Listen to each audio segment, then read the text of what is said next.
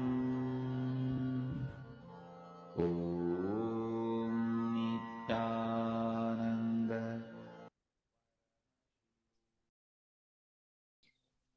Good. Now, let's all verify our answer with the partner.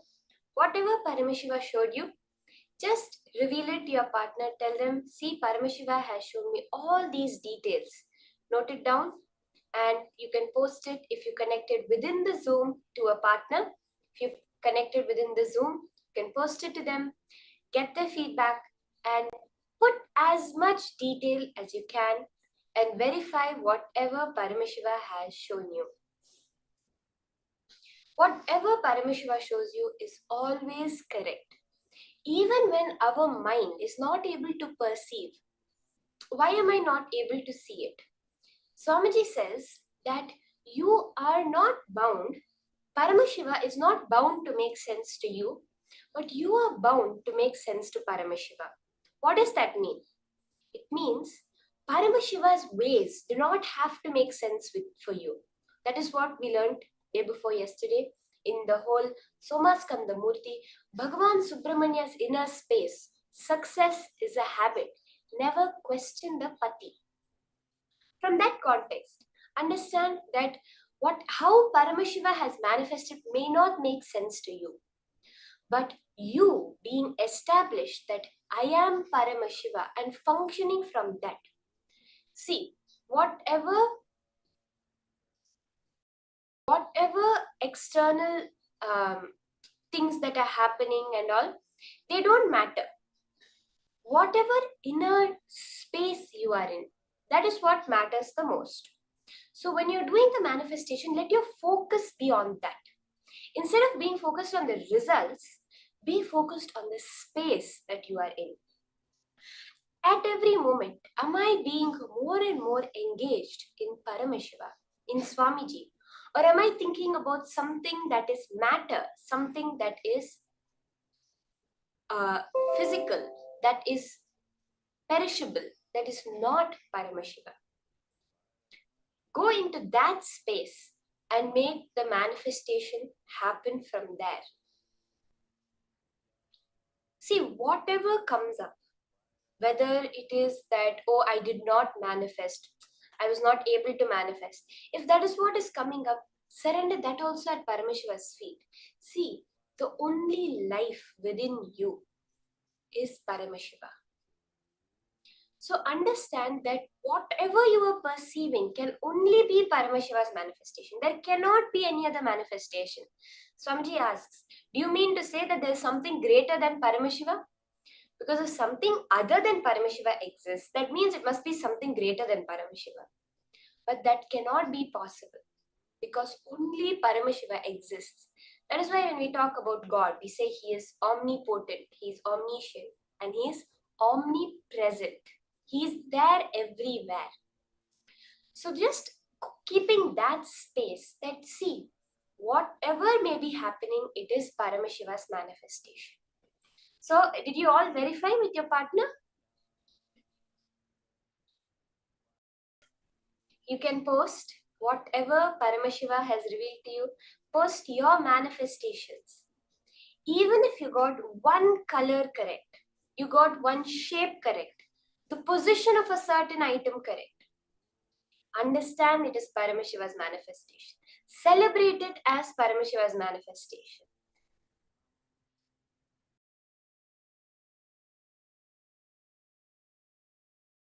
That is the space we hold during manifestation.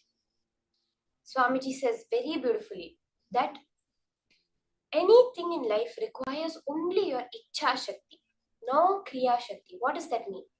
That your will, your desire to manifest it is more than powerful enough to make it happen. Any action does not need to be put the effort to do. Your wish to do it is more than enough to make all the actions happen around you. After that, you need the Kriya Shakti only to celebrate it. That Ichha, that desire, that will you have to manifest powers is more than powerful enough to manifest your reality, to manifest the powers of Paramashiva. After that, you only need your action, your will, your focus, your engagement to enjoy it, to celebrate it. With this context, let us move on to the next powerful cognitions from Swamiji on the vastness of gender within Hinduism. 11 genders, not just one, not just 2 or 3 genders. There is 11 genders in Hinduism.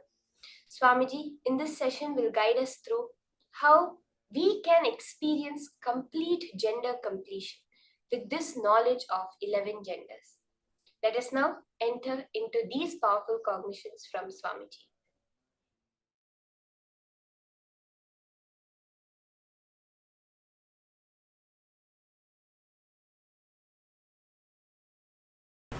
"11 genders."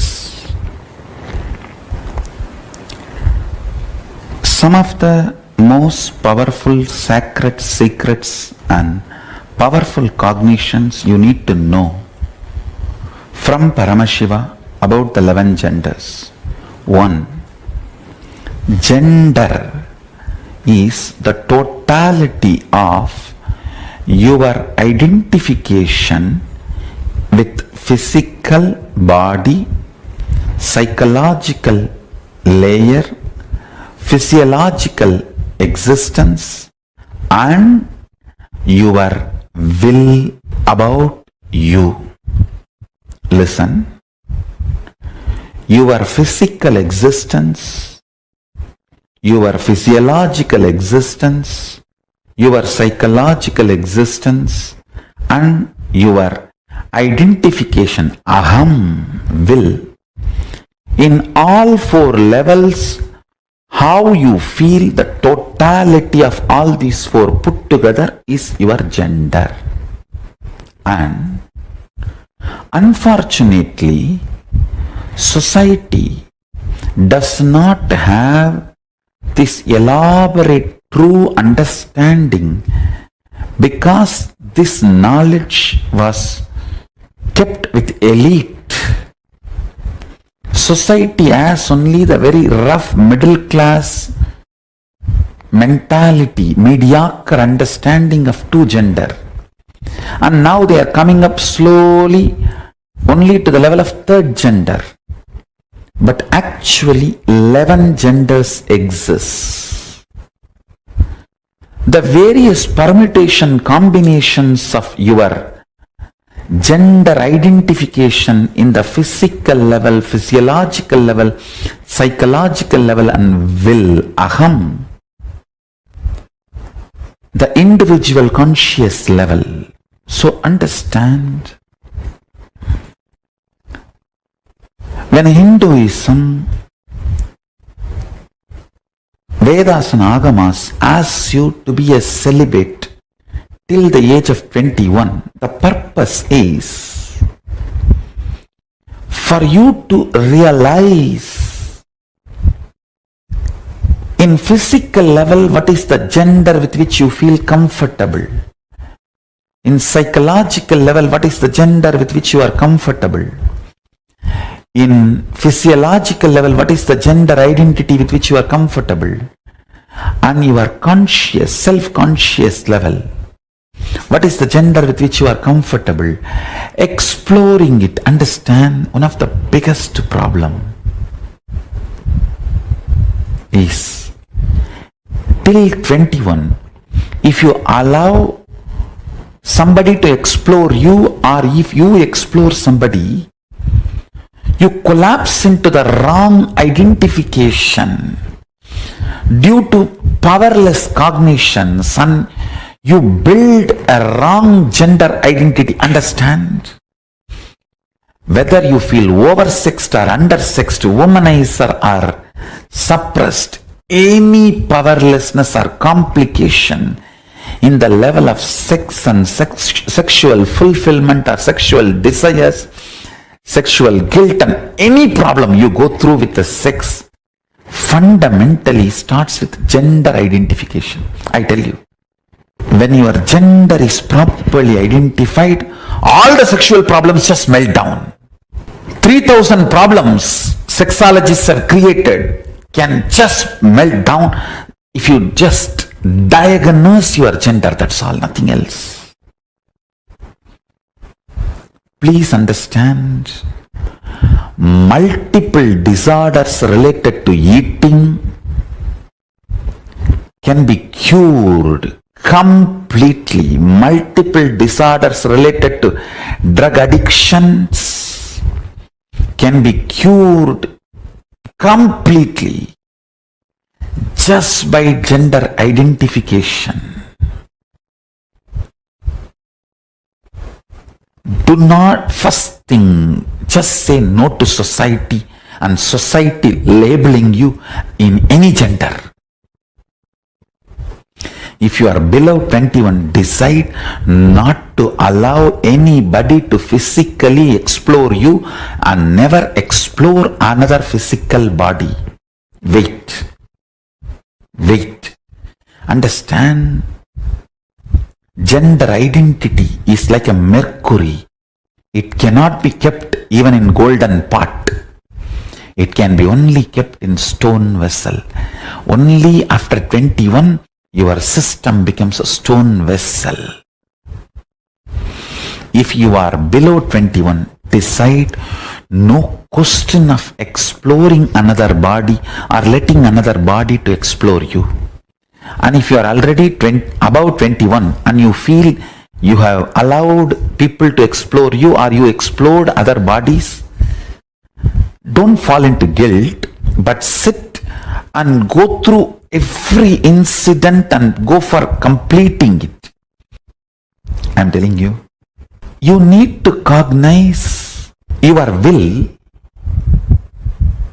the aham, tries to play with your multiple possibility, multiple permutation combination. Sometimes it tries to be physically male and physiologically female and psychologically gay. Sometimes it tries to be psychologically male, physiologically female and physically gay. It just tries multiple permutation combinations, explores itself during those periods.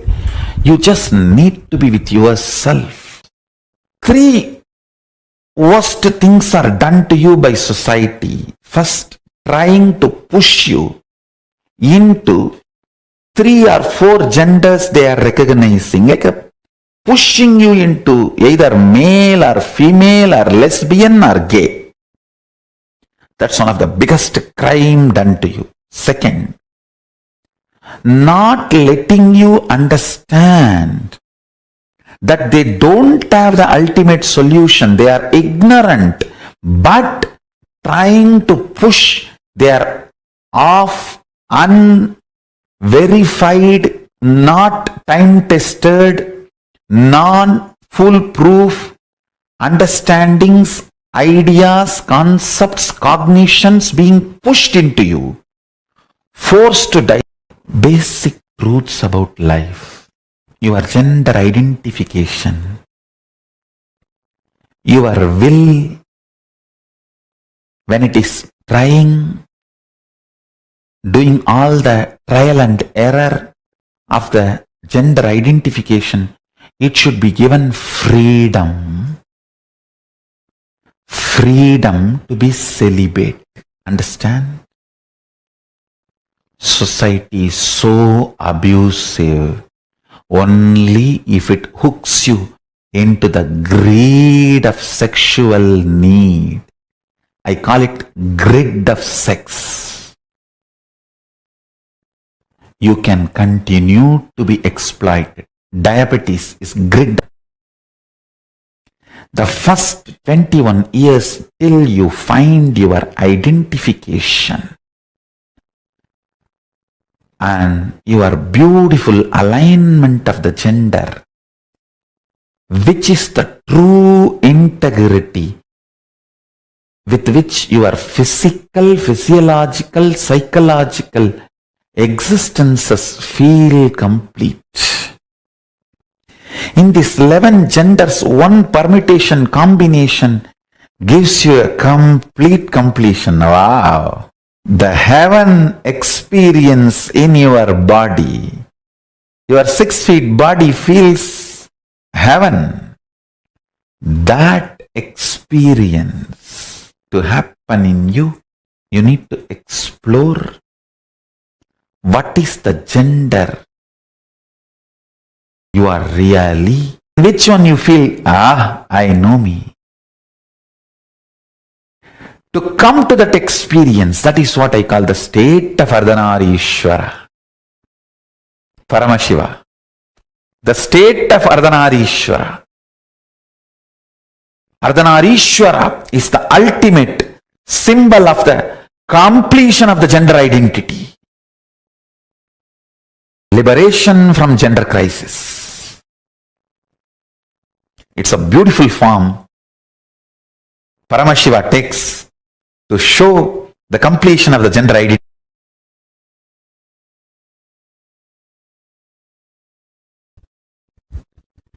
If the integrity between physical, physiological, psychological components of you is not achieved about your gender identification, whether you are oversexed or undersexed, you will be constantly struggling. If you are undersexed, you will have so much of struggle in your dreams. If you are oversexed, you will have so much of trouble in your psychology space. Understand? Whether you are aggressive or passive, if your psychology is also prepared and integrated to physiology and physical component, along with hormonal pressure, you will build tremendous love and responsibility, care for the other person. End of the act will not be falling down, it will be falling into the intimacy. Every level, your gender identification matters. Understand? Whether you are a womanizer or a nymphomaniac, it doesn't matter. Whether you are a sannyasi or sannyasini, it doesn't matter. What matters is, do you feel inside your body, your integrity, your physical, physiological, psychological components, do they feel integrated about your gender identification? And your physical identification, that needs just a simple medical examination, nothing else. Physical examination, nothing else. But physiological identification, you need to look in. Whenever you feel excited, are you more in kama or moha? Understand, both of them are different. In kama, you just want to manifest the reality of you and the other person or persons involved in your life. In moha, you just want to exploit everyone for your pleasure. There are two different things. In kama, you are very sure you want the completion for everyone involved. In moha, it is all about you feeling complete. I should not even use the word complete. You feeling relieved. Listen carefully. Whenever your physiology is pressured, If your psychology feels calm, it is integrity. You will be such a beautiful being. Whenever your physiology feels pressured and your psychology feels moha, you will just be exploitative. It will be more or less like a masturbation with another body or a rape. That's it. Understand? The reflection of Paramashiva in you, Pratyagatma Chaitanya, the individual consciousness, as a freedom to align your gender identification in the level of psychology and physiology and physical, all three. I wanted to make a statement.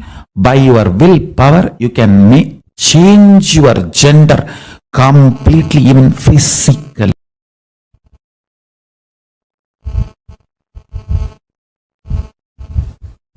All you need is aligning. And when I say aligning, I don't want to say in physical, physiological, psychological, you need to feel the same gender identity. No. You just need to identify what you feel. That's all. If you identify, you will know why you are feeling what you are feeling, why you are behaving the way you are behaving. Understand? Realizing blind spot is curing blind spot. Nothing else. Realizing why you are behaving the way you are behaving, why you are doing the way you are doing, why you are saying what you are saying, liberates you.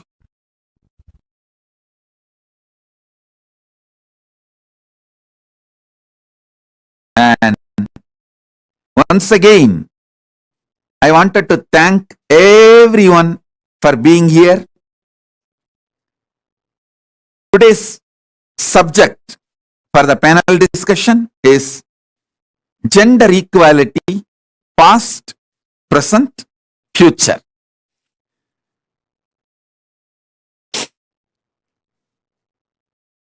Sanatana Hindu Dharma, the Hindu civilization, oldest surviving civilization of the earth,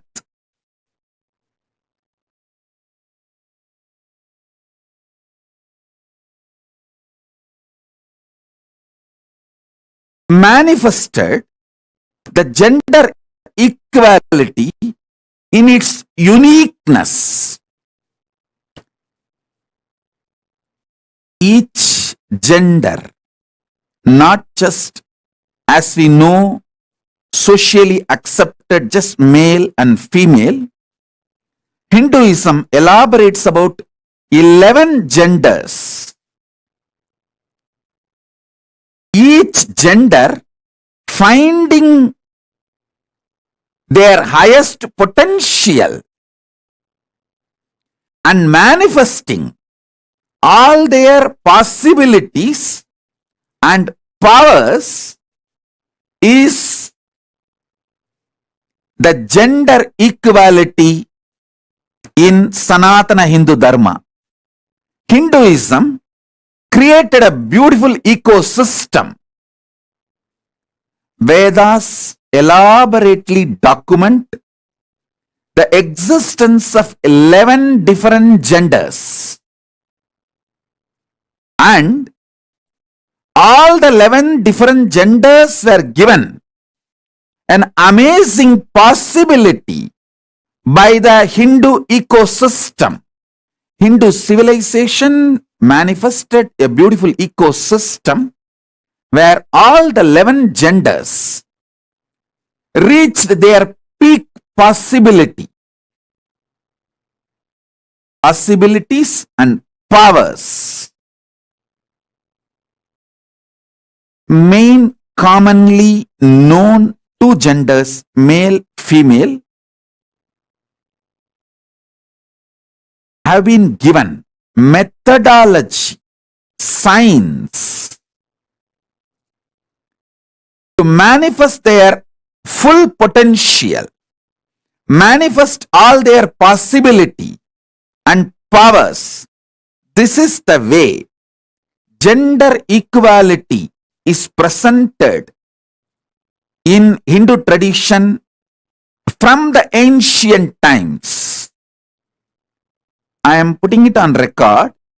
The past, gender equality in the past, how it was thousands and thousands of years before, in the great enlightened ancient only surviving oldest Earth's civilization. We have elaborate documents about the 11 genders. And each gender's role, how they can reach their peak potential, how we can all coexist without violating each other's space, without putting each others in insecurity, supporting each other without complicating or competing, but complementing each other. That was the way Hinduism practiced, manifested gender equality. It is elaborately documented in our Vedas and Agamas. I'll give you an example. Women, by their very DNA, women have the capacity, groundedness to hold an ecosystem, a family together, a team together, a community together. So keeping something very stable, keeping it together and making it functional. Women have their own intuitive intelligence in that field. So Hinduism creates an ecosystem for every woman to manifest that possibility, that power.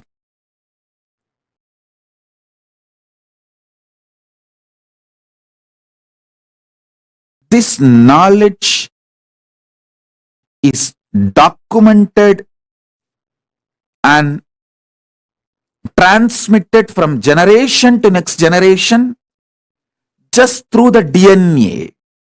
Hinduism has a great unique style of Varnashrama Dharma. Please understand. I want every one of you to understand. Our Varnashrama Dharma of Hinduism is not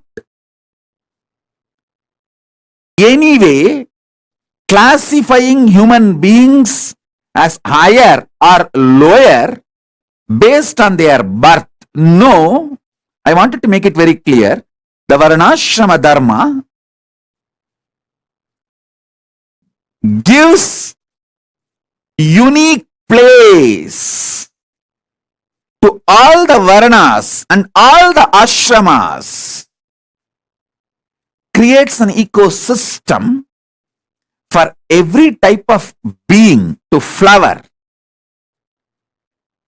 Varna Ashrama Dharma is knowledge transmission through DNA, through the very biology. In the modern day, now the modern science is proving information, knowledge can be documented in your DNA, in your very muscle memory.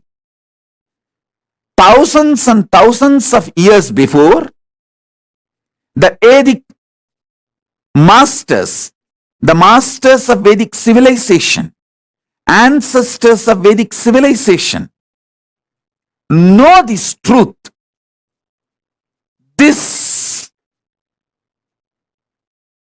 knowledge system, information, can be documented in DNA and it can be transmitted from generation to generation, and it can even develop itself.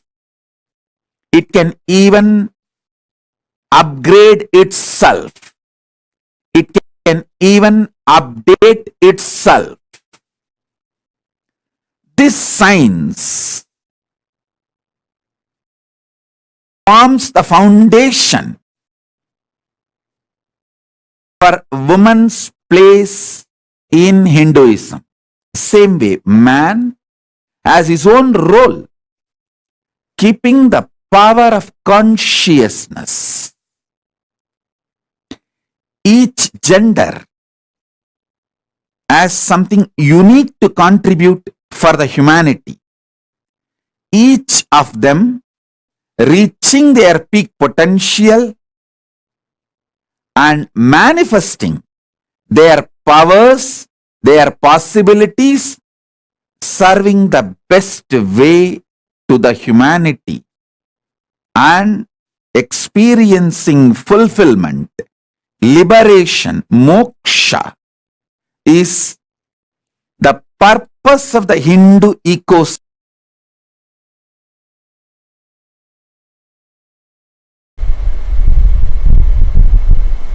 If the Agamas 11 gender idea is introduced to the world, the modern day sexology business will collapse.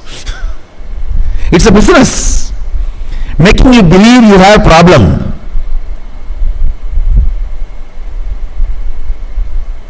And then exploiting you in the name of solution. Actually, everything related.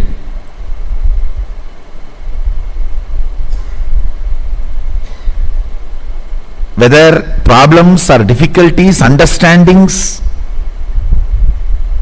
related to sexology can be solved just by this one understanding of 11 genders. The moment you identify your gender, problem is solved.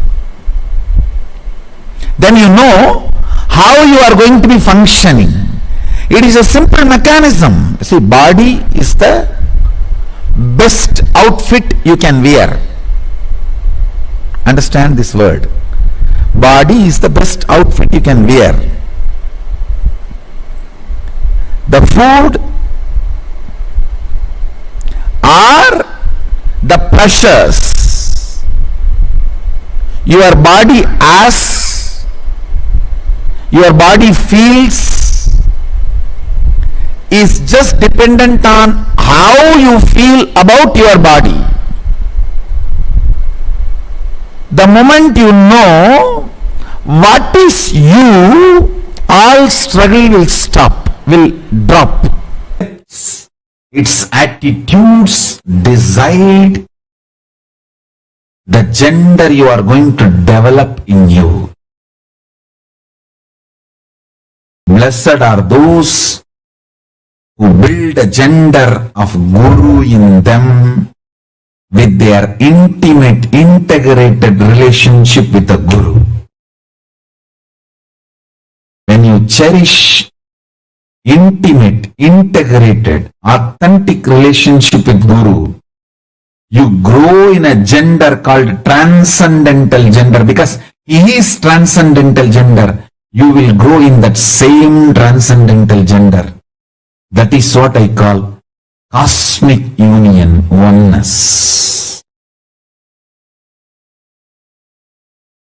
Paramatantra is Paramaswatantra. The relationships you have decides the gender in which you are growing.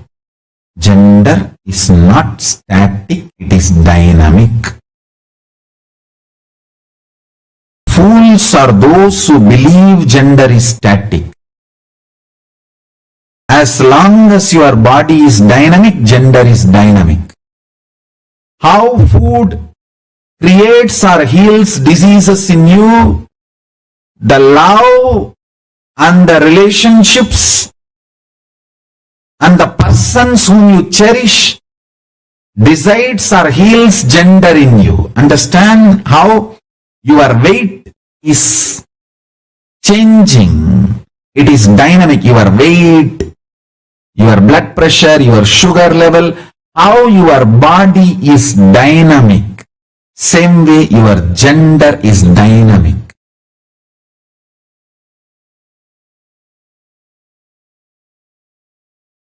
If you think your gender is static, you are a fool.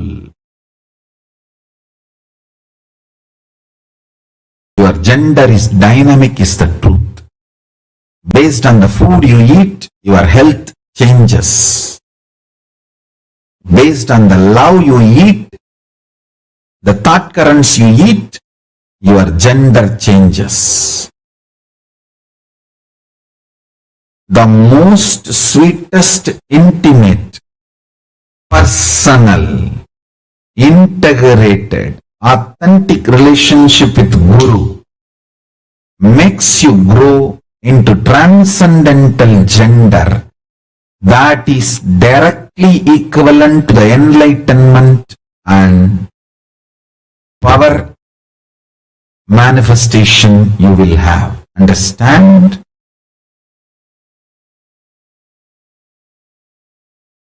Modern day, tons of researchers are already revealing the person with whom you have physical relationship, you carry all their DNA and you get impacted by all their DNAs.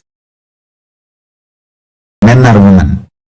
Same way, the person with whom you cherish psychological relationship, you carry and get impacted by all their biomemories.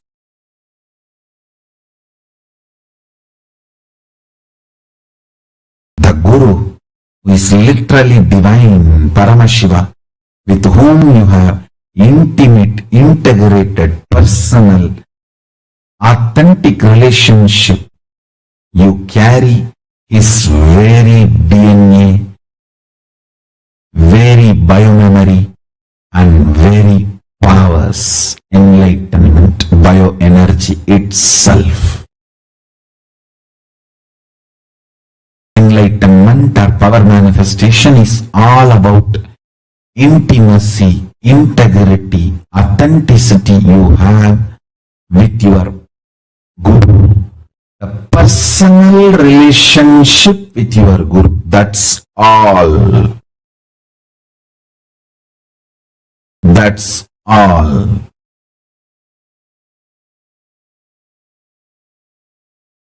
All the best things in my life happened because of my intense, intimate, integrated, personal relationship with my Gurus.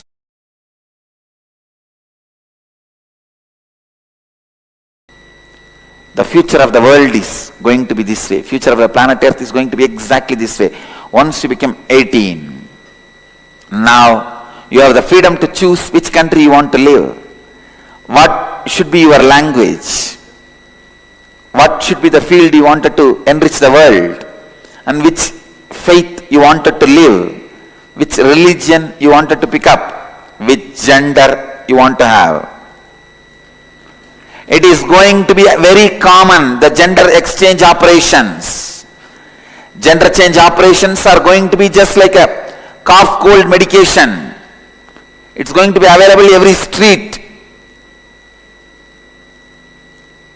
Very soon, you don't need to be bound in the gender you are born.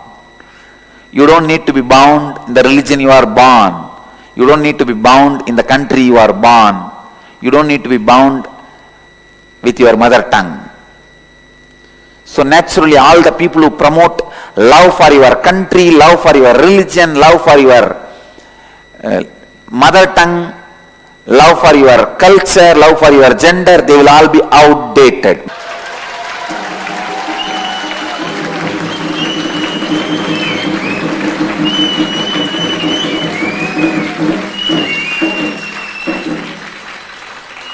Because politics thrives on constantly making you love the things which you don't need to love. Constantly generating, forcing the pseudo love. Why do you need to love a language? Tell me. Language is just for communication. Over.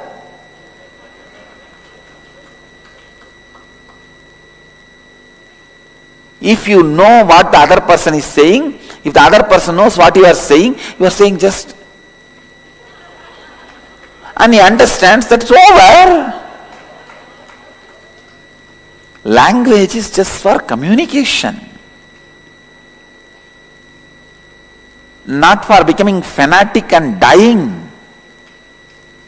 Religion is just for enriching yourself and others, not for just killing each other.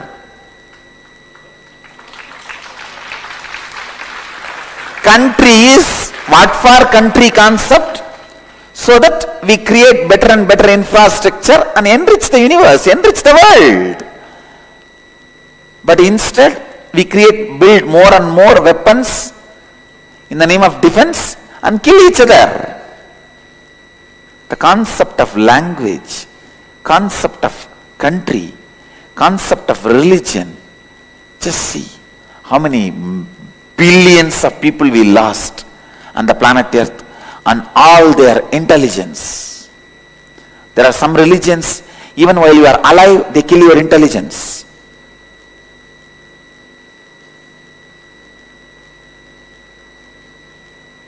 So understand, the future should be the religion, language, gender, and country. All these should be just openly available. We are not born to live in one corner of the world. We are citizens of the planet Earth.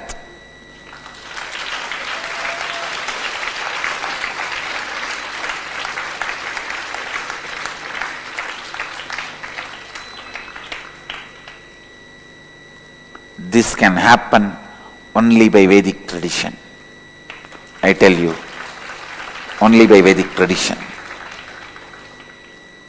which has a strength to stand any scrutiny. And not only that, even though it accepts all traditions, even if you don't accept Vedic tradition accepts you.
Some of the most powerful sacred secrets and powerful cognitions you need to know from Paramashiva about the 11 genders.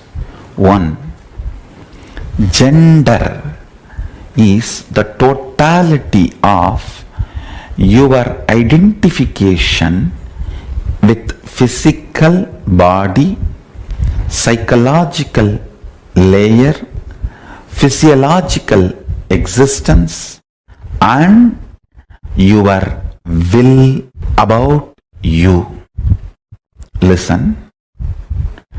Your physical existence, your physiological existence, your psychological existence, and your identification, aham, will. In all four levels, how you feel the totality of all these four put together is your gender.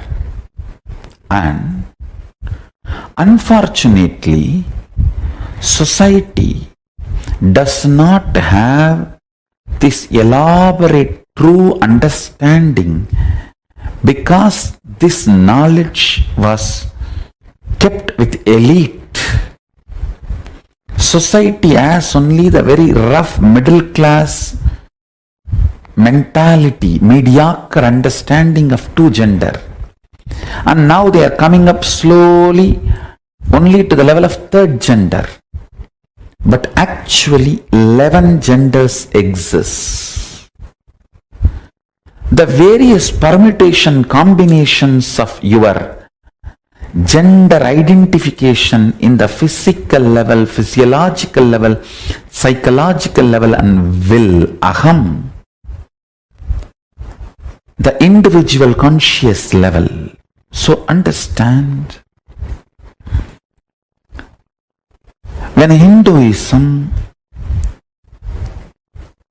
Vedas and Agamas asks you to be a celibate till the age of 21, the purpose is for you to realize in physical level what is the gender with which you feel comfortable. In psychological level, what is the gender with which you are comfortable. In physiological level, what is the gender identity with which you are comfortable. And your conscious, self-conscious level, what is the gender with which you are comfortable.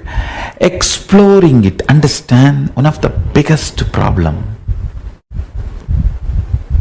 is till 21, if you allow somebody to explore you or if you explore somebody, you collapse into the wrong identification due to powerless cognitions and you build a wrong gender identity. Understand?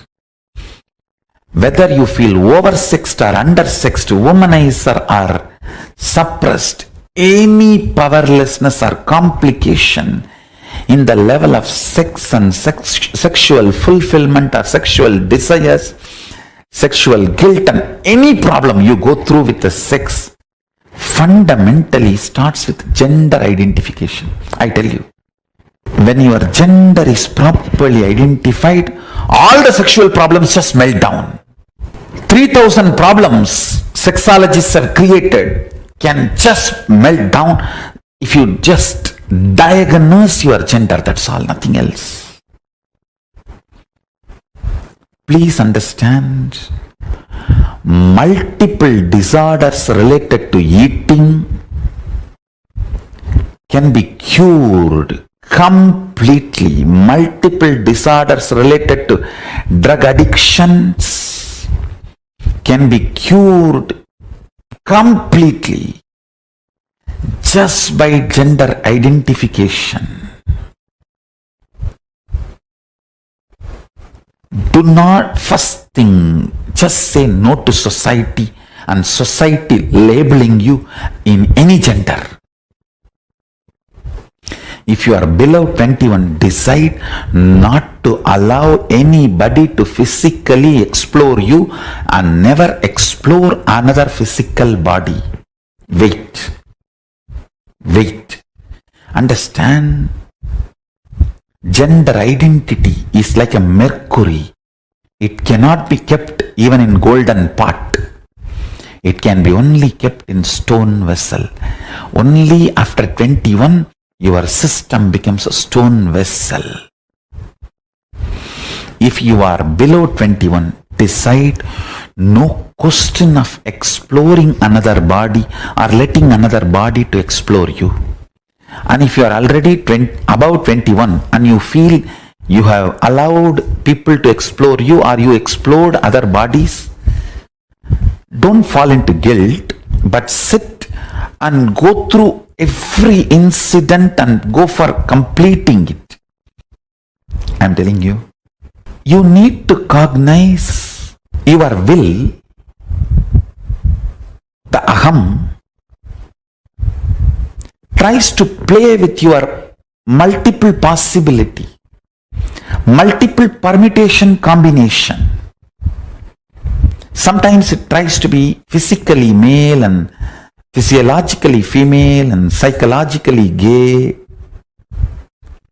Sometimes it tries to be psychologically male, physiologically female and physically gay. It just tries multiple permutation combinations, explores itself during those periods. You just need to be with yourself.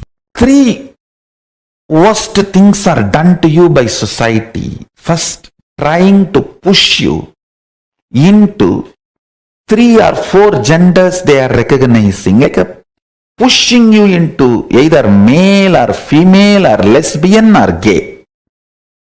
That's one of the biggest crime done to you. Second, not letting you understand that they don't have the ultimate solution. They are ignorant, but trying to push their off, unverified, not time-tested, non-foolproof understandings, ideas, concepts, cognitions being pushed into you, forced to digest basic truths about life.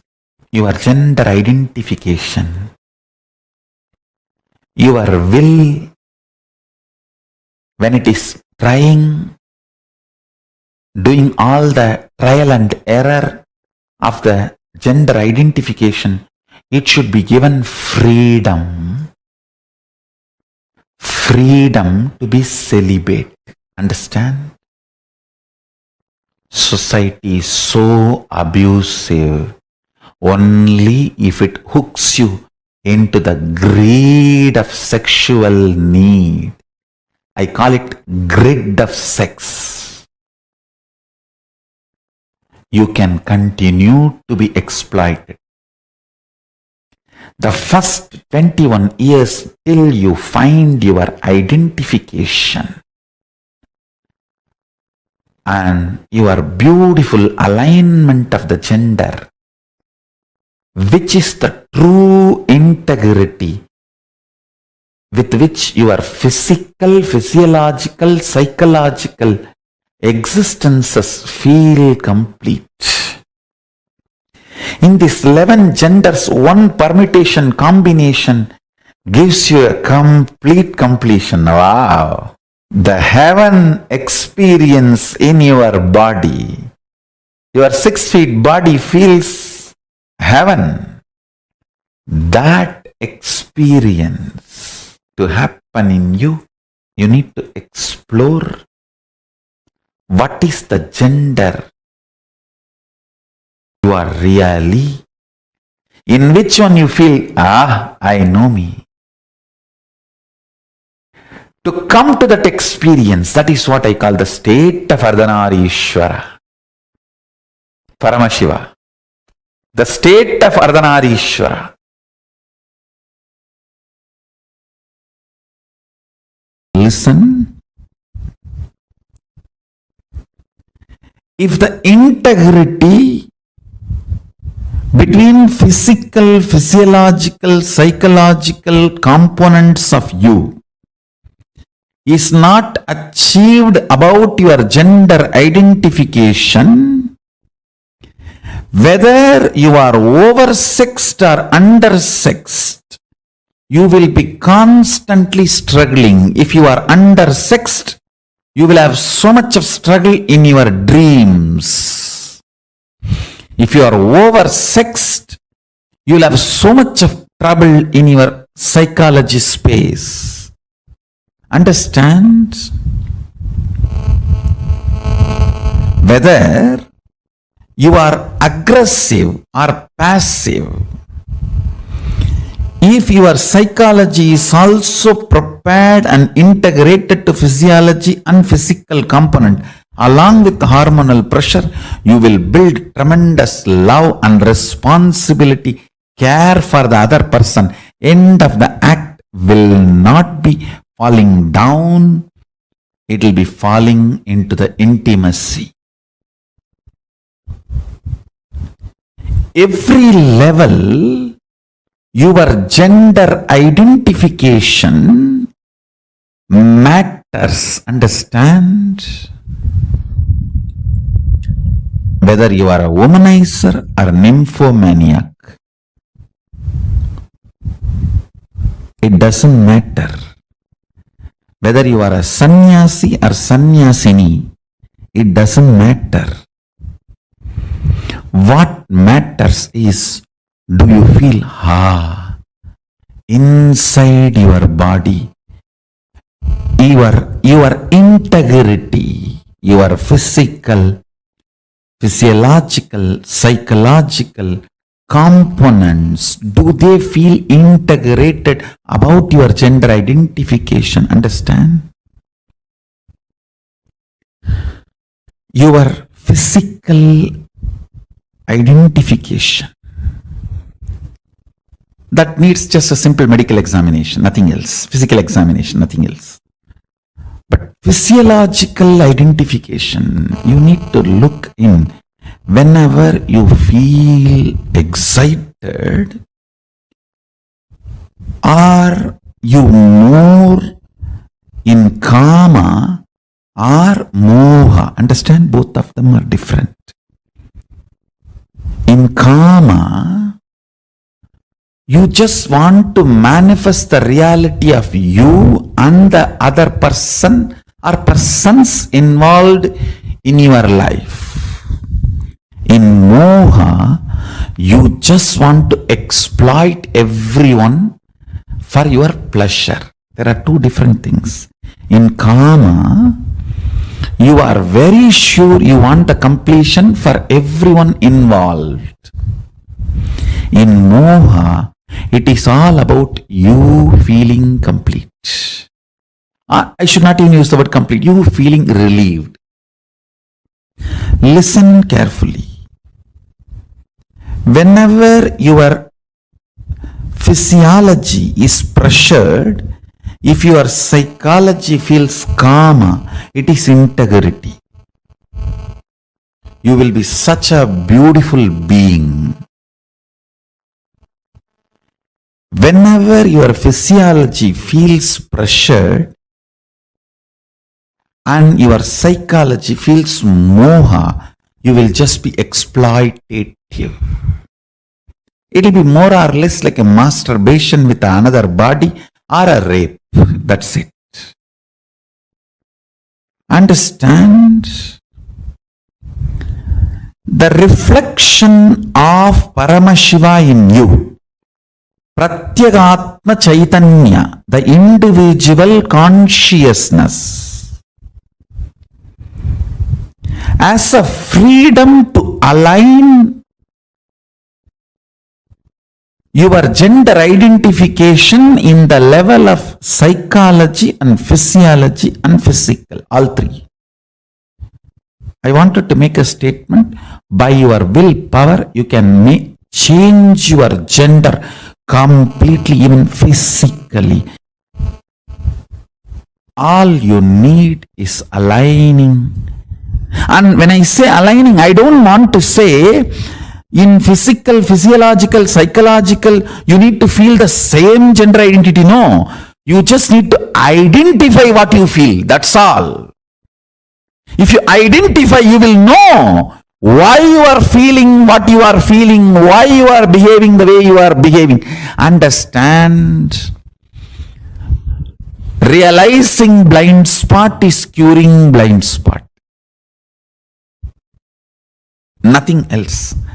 Realizing why you are behaving the way you are behaving, why you are doing the way you are doing, why you are saying what you are saying. liberates you. If you integrate your gender identity, whether you are a sannyasi or a grihastha or a womanizer, you will be such graceful being. You will be such graceful being. I have seen the most graceful sannyasi and the most graceful womanizers. I have seen both. And sometimes I used to wonder how both of them radiate such grace. I realized it is not about the action, it is about the integrity and identity you feel in physical, physiological, psychological and conscious level. Most graceful celibate I have seen is Yogi Ram Surat Kumar. He is absolute brahmachari, but such grace. And the most graceful grihastha I have seen, Raghupati Yogi. He had 14 kids, but his grace is, I will say, equivalent to Ram Surat Kumar. Grace means ability to generate huge love and respect in the other person the moment he sees you, she sees you. Just by sight, if you are able to instigate, invoke tremendous love and respect, that is called grace. Beautifully, Valmiki describes when Sita entered the court, the whole court stood up, including Janaka. Understand? Janaka is father. He says the grace she was carrying was such, all the rishis, munis, and the people who came for Swayamvaram, who were supposed to get married to her, or who came with a lust to marry her, all of them forgot their identity for a few seconds and just stood up.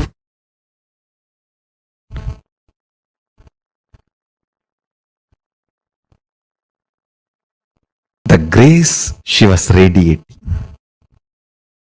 I tell you.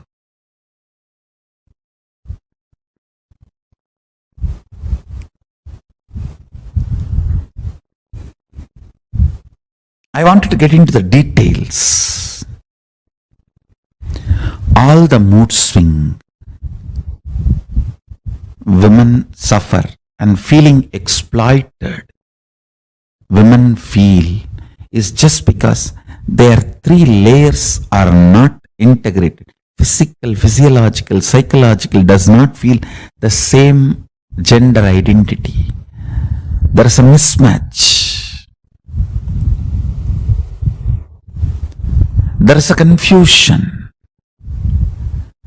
That is why women feel disgraced every time they enter into a sexual act and come out. They feel exploited, tortured, abused. Listen.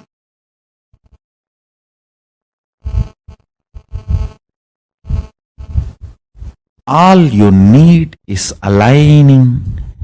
And when I say aligning, I don't want to say in physical, physiological, psychological, you need to feel the same gender identity. No. You just need to identify what you feel. That's all. If you identify, you will know why you are feeling what you are feeling, why you are behaving the way you are behaving. Understand? Realizing blind spot is curing blind spot. Nothing else. Realizing why you are behaving the way you are behaving, why you are doing the way you are doing, why you are saying what you are saying, liberates you.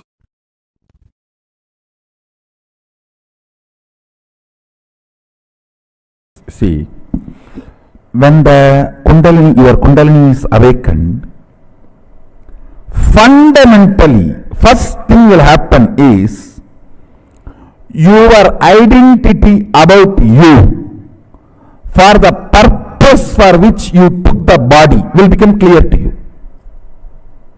It will become clear to you. Then you are given a freedom to alter and align your body as you want. Understand?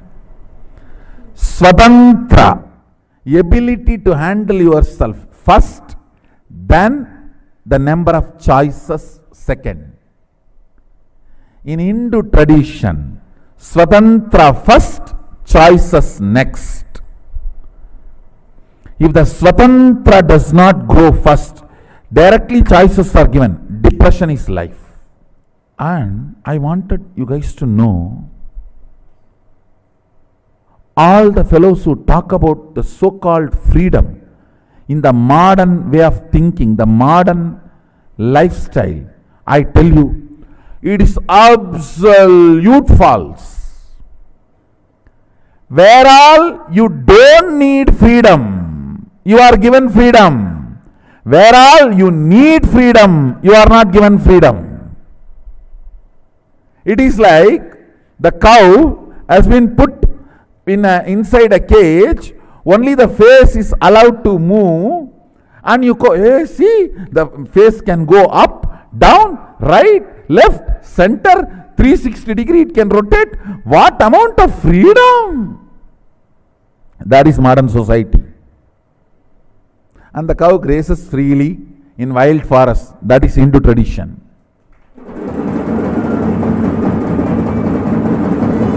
And that cow is given the intelligence what to eat and what not to eat, and even if it eats poison, it will not get into its system. Please understand, Swatantra is much, much higher than the freedom based on choices. Freedom defined by the choices. Freedom defined as choices is too low than the Swatantra defined by the Hindu tradition. Recently, I was conducting sessions for a group of people on Brahmacharya. You will be surprised. In that class question answer, almost 90% of the people say they don't feel the gender they are supposed to be feeling as their body. 90% of the people, not a joke, understand. 90% of them are saying we are not feeling the gender we are supposed to feel as per the society, the body in which we are. I think it's little more than 90. Fortunately, they are having understanding about Brahmacharya as per Sadashiva's instruction. The first instruction, as I said, 9 months. No physical sexual activity and practicing completion means the power manifestation. Second instruction, every morning have neem juice, every night a black betel leaf with a little pachakarpuram, the raw camphor, a pinch of raw camphor. These two herb, if it can be programmed by the master and given, that is great. Even if that is not possible, offer it to Sadashiva's deity or Sadashiva Mandala and take. This two instruction can do so much of healing, I tell you. All the toxins gets accumulated in your system because of sexual abusal. Pornography means sexual abusal done to you by you, sexual abusal done to you by others. Both accumulates toxins in your system that can be cleansed. The detoxification can happen by these two. Morning neem juice, night black betel leaf with a pinch of camphor. This can detoxify your body. and reveal your original gender to you. Understand? This is what the story, Meenakshi's story says. When she saw Sadashiva, the third breast disappeared and she realized her original gender. She realized her original gender, her original identity. Till we get that, we will not know who we are. When she had the darshan of Sadashiva, the third breast disappeared and she realized her original gender. Understand? These two instructions can bring tremendous healing and realization of your original gender. Can happen in you. That can solve almost 90% of your problems.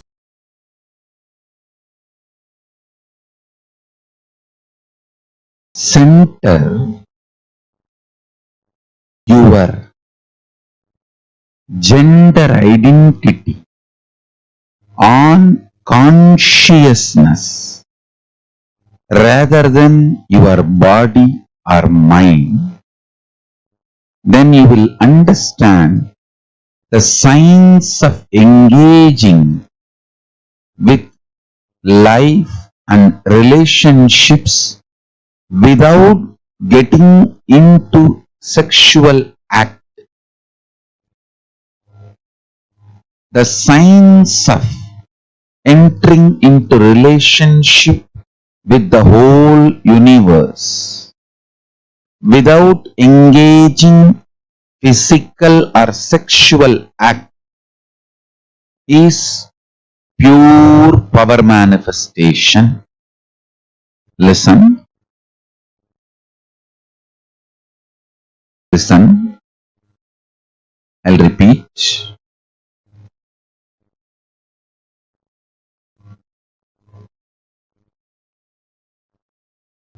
Do not take your consciousness, life for granted.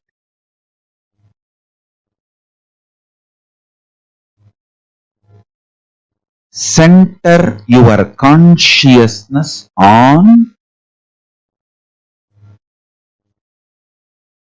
Paramashiva. Center even your gender identity. Understand? The science I am teaching you now is the most powerful, beautiful power manifestation science. Center even your gender identity on consciousness instead of your body. Listen, when you look in, even before you remember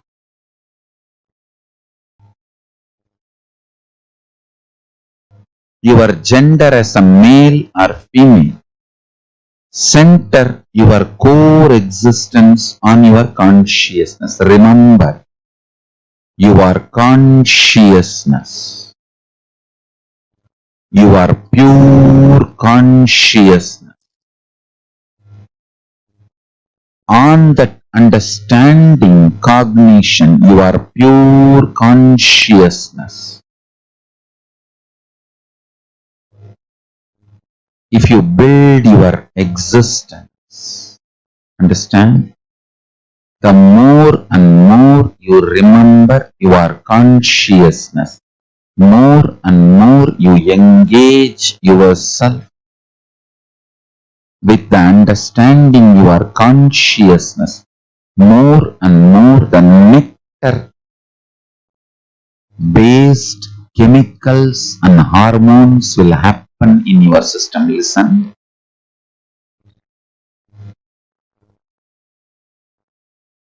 The everyday living process of your body.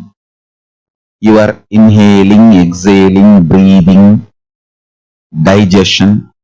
All this can be either amritatva, nectaric, or they can be aging, growing old. Listen carefully.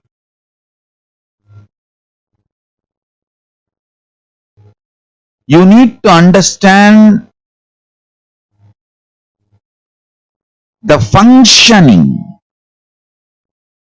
of your body is centered on the ideas you cherish about you. The more you cherish, you are based on your body, the more you will engage with gender identities. Then that leads to more and more of bondages, needs, greeds, fears. More and more you center yourself as consciousness, more and more your taste for life gets mature.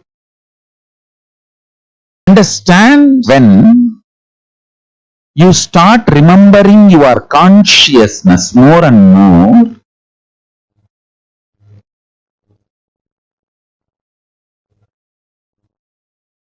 your identity will not be based on gender. Cognizing yourself consciously, from that cognition, your consciousness, when you approach your physiology, it engages itself in the space of Paramashiva, means immortality, nectar, amritatva, all the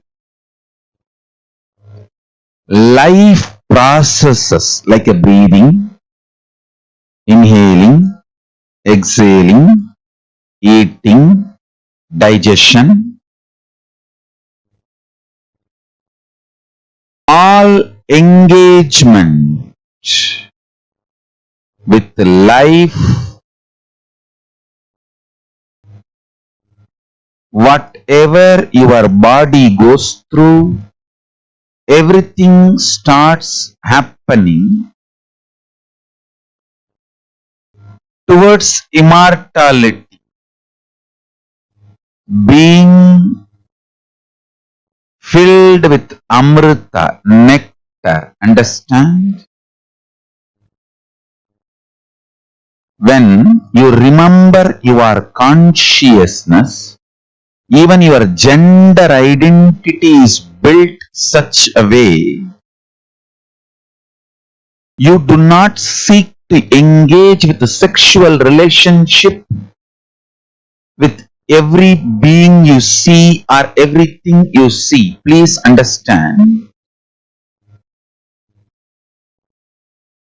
gender identity built based on consciousness knows how to engage with every person and everything without sexual relationship, sexual activity, but able to engage. That is what I call power manifestation.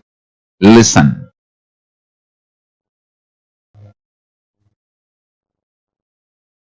If you engage between two bodies, it is sexual act. Even you possessing a gold jewelry, a gold, is sexual act.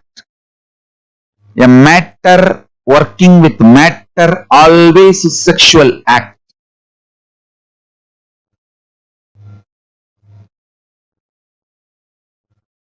When you establish yourself as consciousness and being conscious, you build your identity and engage with life, everything becomes power manifestation. I'll tell you, signs of having relationship with the whole universe without engaging into sexual act is power manifestation.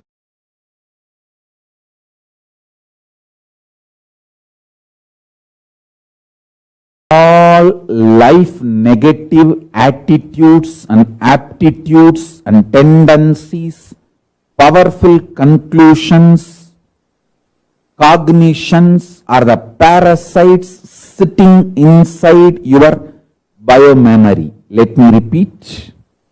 All life negative attitudes, aptitudes, tendencies, powerful conclusions, powerful cognitions are the parasites sitting inside your biomemory. The parasites inside your biomemory triggers them.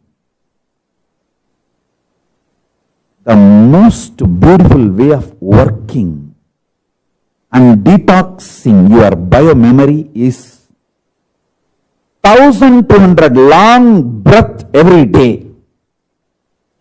1200 long breath and working on your sexual identity. If your sexual identity becomes life positive, maybe in further satsangs I will give you deep insights how your anger shrinks you from your sexual identity. All gender bias, people who are homophobic or any phobia you carry related to sexuality is parasite sitting in your biomemory, and that is life negative. When I see a hill, when I see a tree, when I see sea, ocean, I feel exactly how I feel when I see each one of you.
This was an amazing session where Swamiji revealed to all of us about gender, breakthrough understandings about gender, gender identity, and how we carry the confusion in our inner space pertaining to gender.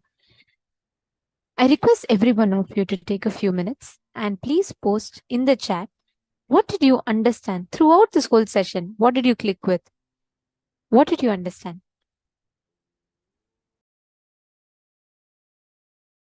I request all of you to please take a few minutes.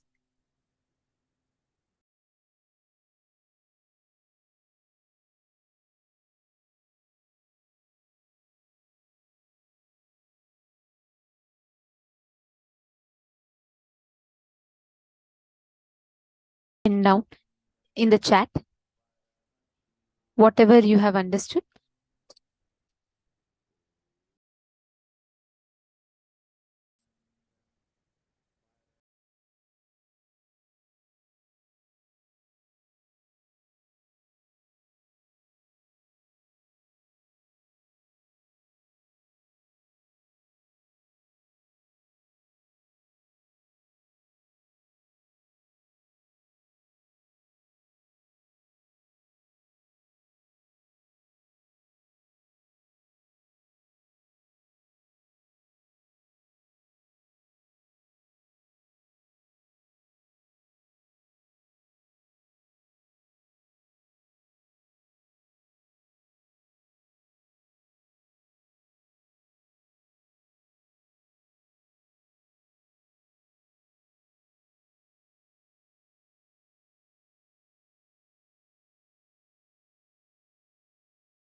What Swamiji revealed in this session is a very, very important truth. The understanding about gender that we all carry is so limited based on the false cognitions, false ideas that we have collected about gender-based identities from the various different society way that society induces these understandings into us. We all always think that, okay, there are only two genders. There are 11 genders in Hinduism. Gender. The whole gender has got nothing to do with our identity. Gender is only like how our body has clothes, correct? Just because the cloth has no more value other than just to cover your body. Same way, gender is a clothing for our body. That's all. It has no further value. Gender does not have any stronger values than just giving you the experience of for you to experience life through a particular manifestation. That's all. Please understand, gender does not have any value or importance in our life. Yes, Ma Mary Claire is saying 1200 deep breaths a day. Yes, not just respiration. Must we all take 1200 respirations a day. But Swamiji said, the deep breath, when your air that you're inhaling and exhaling is deep and long, that will give you the experience of manifesting the ultimate gender. that our gender thoughts are from society. Correct. Jessica Martin has posted understanding. Beautiful.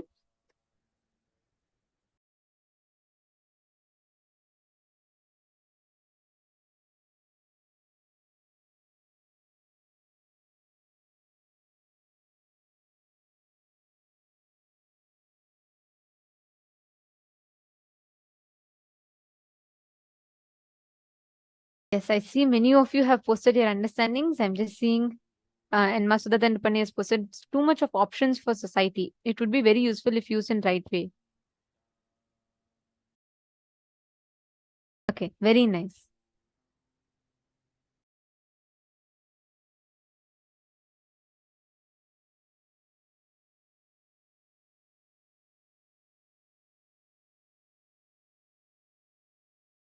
Yes, Ma Nitya Kalyana is asking, Swamiji had revealed, see Ma, you're asking why Swamiji says that any matter works on a matter is a sexual act.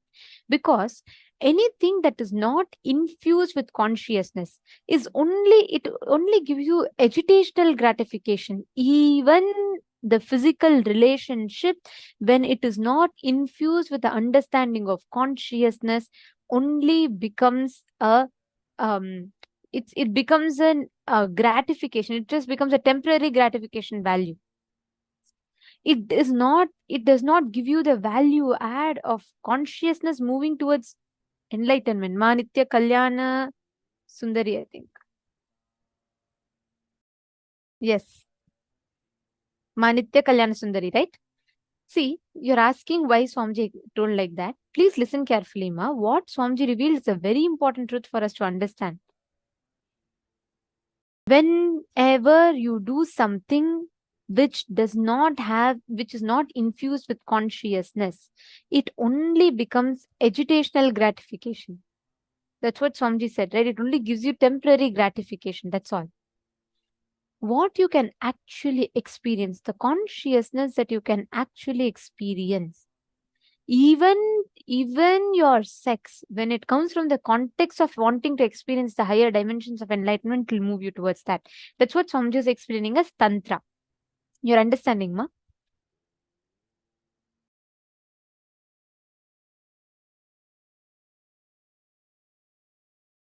See, Ma Virupaksha, you're saying, actually, I'm not sure I have totally understood what Swamiji said. For I never had any doubt about me being a female attracted to males as defined by society. I just accepted it.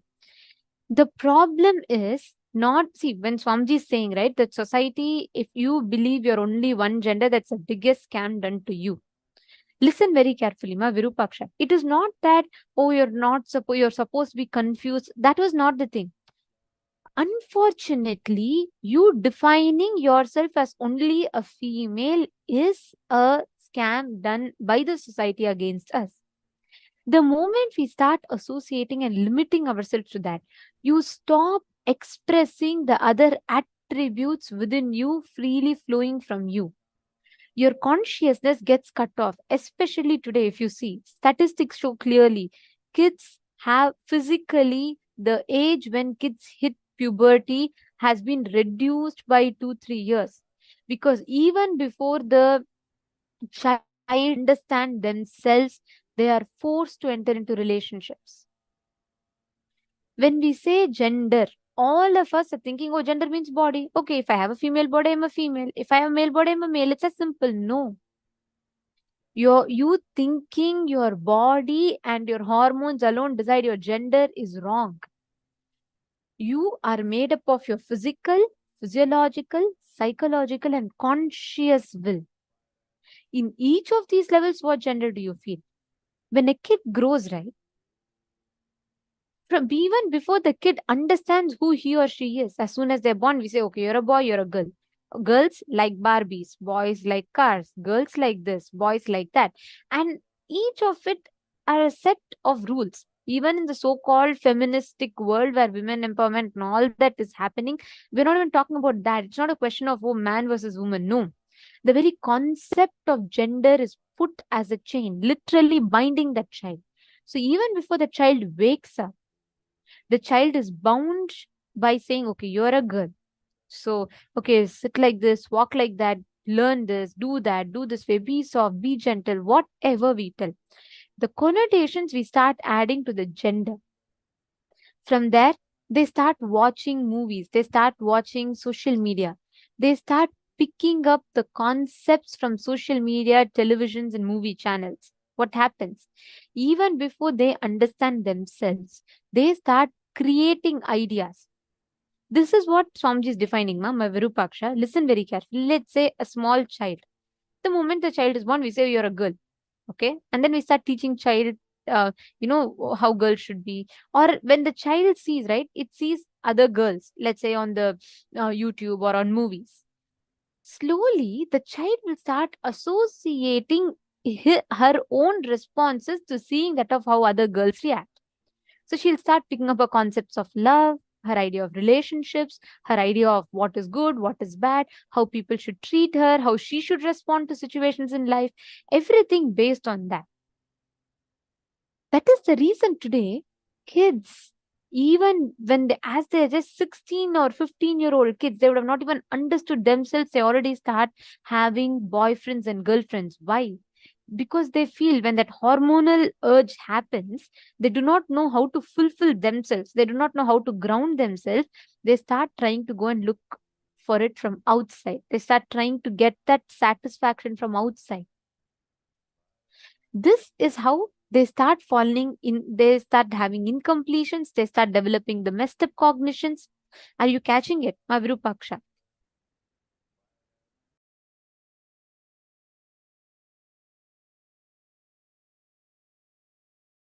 Are you catching it? So this is the exact confusion that we all put ourselves into.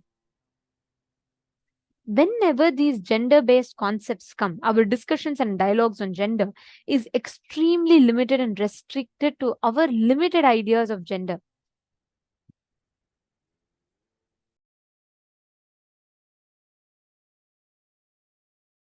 Yes. Ma Vimala. Okay, Ma Vimala is asking that, can you explain the difference between kama and moha? Moha is, see ma, moha is attachment. When you are attached towards something. Any attachment is moha. Kama can be two. One, kama is desire. Where, how you direct your desire is up to you, but the pure will, that desire is what is kama.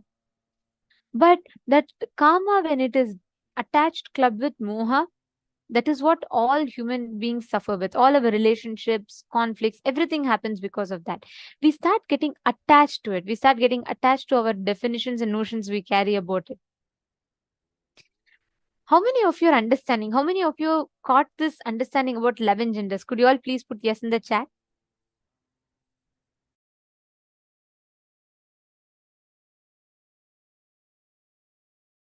See, Ma Kalyana Sundari, you're saying I always feel females are underrated and exploited, especially in workplace, not only by men, even judged and rated by other females. See, here is not a discussion about what is good, what is bad, oh, male versus female. It is not even about that. See, the very concept of equality in gender is what? The moment you're trying to say women should be equal to men, there itself you are categorizing. There itself you are boxing yourself into just that one definition. Gender is fluid. Gender is not static. Gender is dynamic. You can never say, oh, I am just one gender. This is what I am. It can never be that way, Ma Kalyana Sundari. As long as people clutch to one gender concept, that is why if you see young kids, they start feeling so suffocated.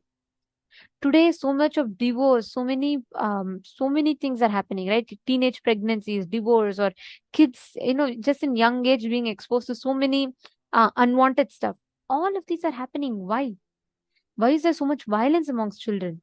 Just this one concept, gender, being suffocated onto them, where the kids do not actually spend time exploring themselves. By the time the kid turns 18, already there's a pressure. They see, oh, so everyone around is having girlfriends. I also need to go get my girlfriend. The society, that kind of pressure that they get, constantly they are driven with that, and they get stuck with that. So what happens? Even before they spend time understanding what is my up, when they hit the physical puberty, right? That's the time body starts going through hormonal changes. So that is the time you will start seeing for the first time so many changes and differences are happening in your body.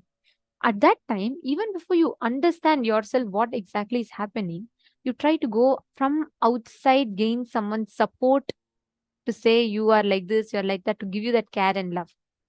That is why today so much of suffocation and so much of disturbance is happening around this. Catching it? I now request every one of you to write down all your cognitions about yourself in all these 4 levels. Means, what are the judgments you carry about your physical body? What are the judgments you carry about your physiology? What are the judgments you carry about your psychology and your conscious will? Please take a few minutes and list it down.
Let's understand this a little more deeply.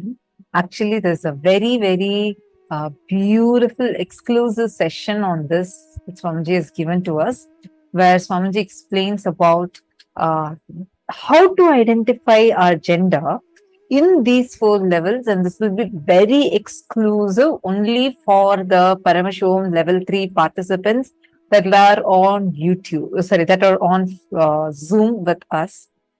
It's an exclusive session. Swamiji explains how, if in all 4, let us say physically, physiologically, psychologically, and consciously, you are a male, then you are going to be suffocated. You're going to be stuck only when you are having physically male, physiologically female, psychologically male, consciously female. Understand what this means. Physically being active, aggressive. It's a quality of masculineness. Physiologically being passive. If you are a man and you are physiologically very active and aggressive, if your physiology is aggressive, you will be suffering with high blood pressure. The hormones will go extremely high. Suddenly you will see you will be extreme in diabetes, extreme in BP. All these things will become extreme. Hypertension. These kind of disorders will start developing in you if your physiology is aggressive. This is for male. Whereas for female, when the female body, if you're physically female, and you're physiologically, if you are aggressive, if your physiology is aggressive, it will burn fat. If you are a male, you need to be physically, your body should be physically aggressive. The whole physical body should be active, aggressive. Physiological system should be passive. Psychologically, you should be active, aggressive. Consciously, you should be passive. This needs to be listened a few times and it needs to be contemplated upon. Understand, in each layer, how you are matters. Identify now physically what you are, how you feel about you. Physiologically, it is not just about whether you feel, oh, I'm a female. In every level, I feel I'm a female, so I'm a female. No, it's not even based on which gender you get attracted to. That does not decide who you are. That is also a small part of your physiology, but how you are, how you operate. Are you passive? For women, being passive, physically passive, physiologically active is important. Understand, this is a very, very, very important subject. If any of you are not understanding this, please post it in the chat. And what you're understanding also, please post in the chat. So whatever you're understanding, type it out and post it in the chat. Physical body is body. Is physiology hormones, you're asking. Physiology is hormones also, but not just hormones.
Have all of you understood? Firstly, apologizing for the technical glitch. As we were talking, the video froze and all of you had the inconvenience. I apologize for the technical glitch.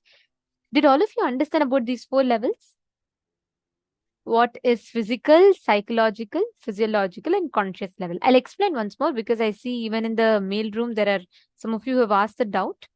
Pavanaya is asking, oh sorry, Fabio Bruno is asking what level our will are. Okay, Fabio Bruno, yeah, listen carefully. There are 4 levels that we're talking about. Okay, physical level is physically with your body. What are all the judgments you carry about your body? This is a very, very important exercise. So I request all of you to sincerely do this.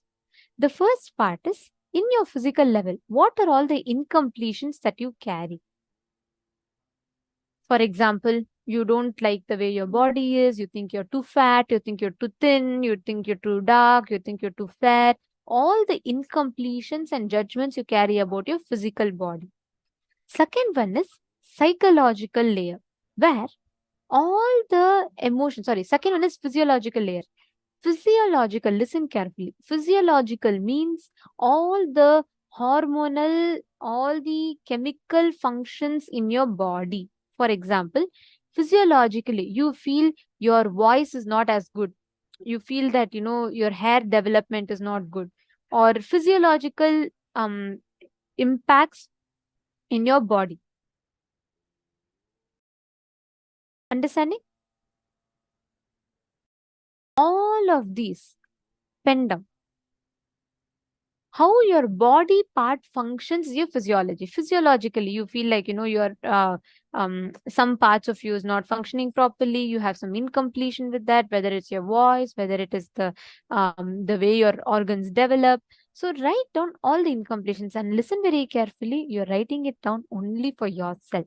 You can even tear this paper and destroy this paper after you write down, but just write down what exactly is your incompletion in all these levels. Be very honest and pen it down. It is very important that we are all writing it down, understanding what exactly is happening inside of us. The third is psychological layer. In the psychological layer, write down the incompletions that you carry, where you feel about the way your thinking processes. Like, for example, you feel you're too weak, you're not manly enough. Or sometimes you feel you're too boisterous, so you're not like girly enough. Like that, we carry different incompletions. You are emotionally strong, you're emotionally very weak. You're not like smart, you're not like strong. Your physiology build is not like a or the physical structure is not like a woman or not like a man. Write down all these incompletions. Ultimately, in your conscious level, means what is your will wanting to be? I request every one of you to first acknowledge. Have you all understood? If you all understood, can I please request every one of you to put yes in the chat? This is a very, very important exercise. This is going to define the initiation we're all going to receive today. It's a very important exercise.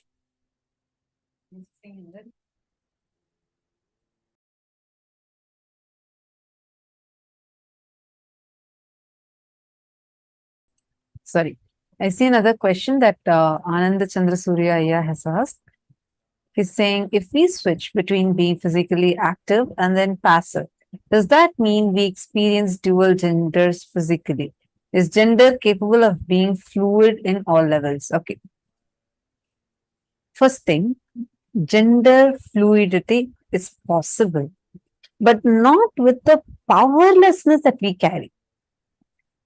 Only when there is completion, like if you see Swamiji, he is not, you can't bind him into any one category, male, female, transgender, nothing, none of these. He's beyond all. That is why he's called as transcendental gender. How many of you have seen the Parashakti Akashic readings? Let's see the extraordinary grace that Swamiji radiates as Parashakti. But you will see Swamiji can just, like sometimes you will feel the intense ferociousness and sometimes you'll feel such a motherliness You'll feel like physically itself, Swamiji will look like a mother. How many of you have seen that? How many of you have felt that? See, because actually Swamiji will say, even Swamiji's body, because it's a Divya Sharira, this is not a normal body. Swamiji's is a Divya Sharira. It is literally almost like a fluid. That is why, like, whenever Swamiji is giving the darshans, Bhava Samadhi darshans, physically you will see so much of a difference in each darshans. See, now we are having all 64 forms. All these 64 are forms of Paramashiva. But now when you see the darshan as Parandama, Shri Krishna, Swamiji looks so different. You'll actually find there's a difference. You can just see a picture and identify, oh, this is Krishna darshan. Oh, this is Devi darshan. How many of you have felt like that before?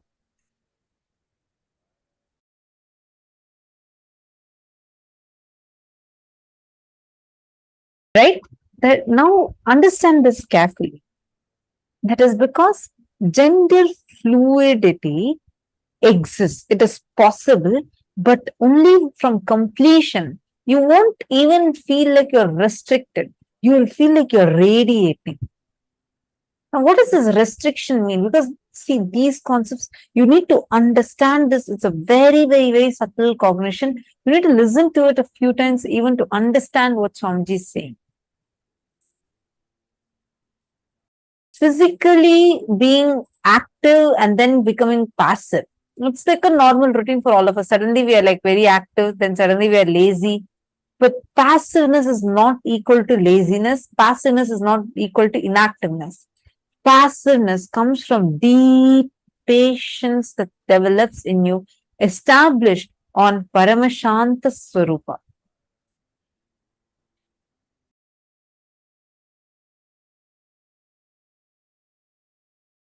Now, you will see whenever you're physically aggressive, that's good for a male body. Physically being active, aggressive is good. Physiologically, you should be passive. Then you will live long life. Physiology means not just restricted to your hormones, it is even the blood flow that's happening in you, the neurological system that's there in you, all these are under physiology only. That category comes for all these things.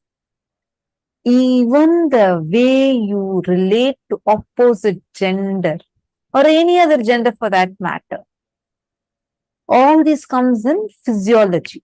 How you feel, whether attracted to a certain gender, not attracted to a certain gender, whatever, all that comes under physiology. But you need to understand this physiology a little more. How in physiological level are you active or passive? Are you aggressive or passive? Are you going to be with a lot of urge for everything? Or is it going to be from a deep patience? Passive. Actually, when you all write down, right, we will be able to understand it even deeper. So I'm going to request you all to take a few minutes and first pen down. And once you finish writing down, please put yes, you are done in the chat.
So you have written this down.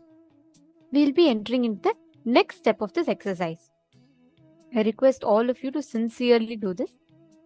In the next part, write down which gender are you comfortable with in all these 4 levels.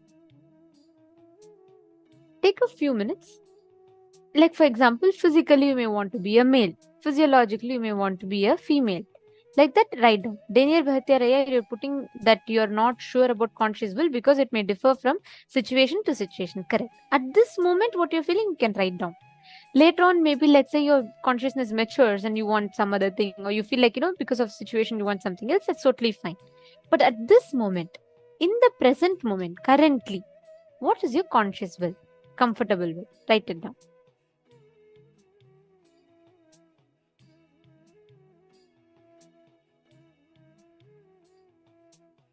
How many of you have finished writing the first step? Can we all enter into the second step, please? Can I please request everyone to post? We will take questions towards the end, but I request everyone to please write down.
You all have completed this step. Can I please request you all to post in the chat that you are done if you finish this step?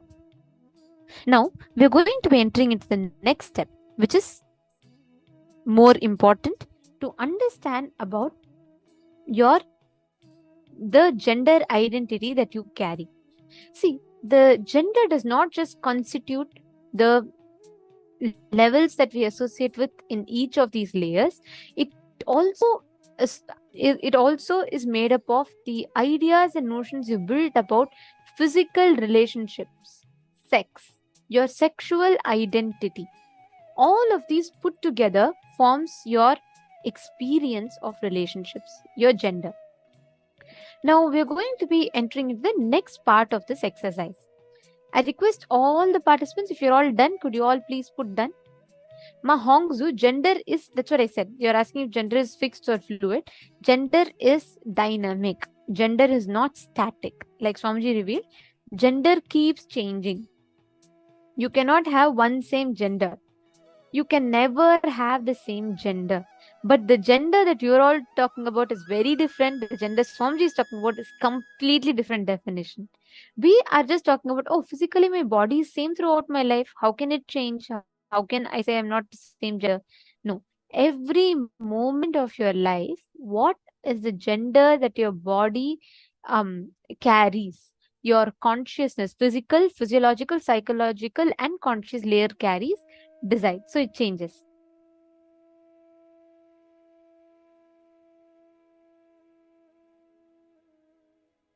See, Magrupaksha, it is in multiple times, multiple levels, for various different reasons, we would have developed that, which is what we need to attend to.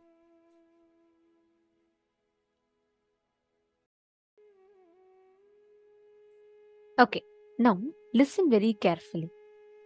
In the next part of this exercise, we are going to be understanding about our ideas of sex and sexual identity.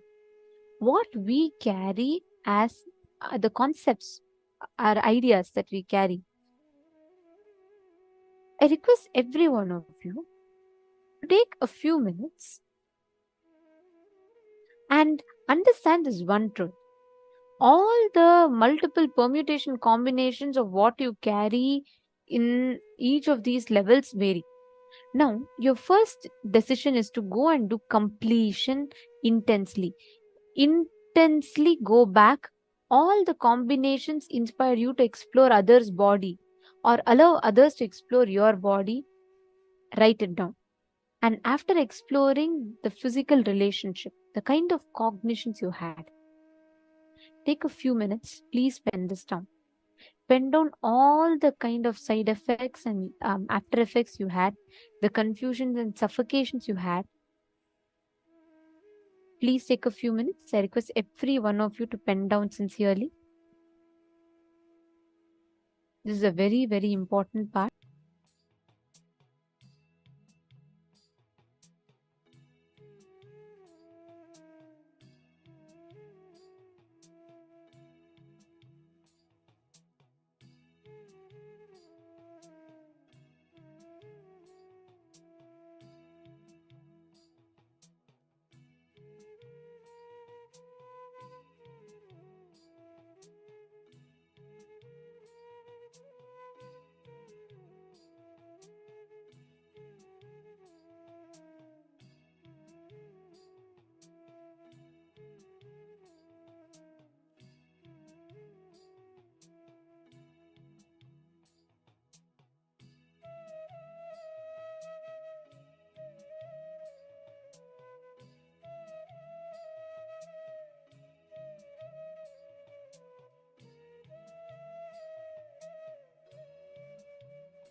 If you have finished writing, please put yes in the chat.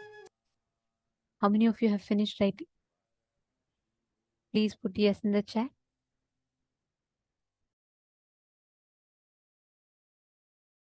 Yes. See, what we're learning today is a very, very important subject. Because the way we relate with life, the way we relate with ourselves, everything is dependent on the cognitions, the ideas that we carry.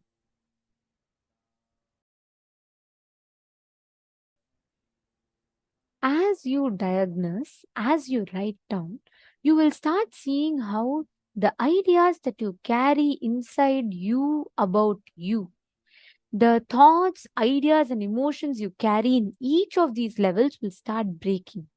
You will actually start seeing so many delusions that we build. Understand, every moment each of us create these incompletions within ourselves. We start getting stuck. We start creating unnecessary suffocation in our inner space. This is the root for all suffering that we carry. Understanding? Okay, now we're going to be entering into the next session, a very, very important one, because many of you had this as a question in this session, right? Understanding about gender equality. What is gender equality? We're going to be listening to those revelations now.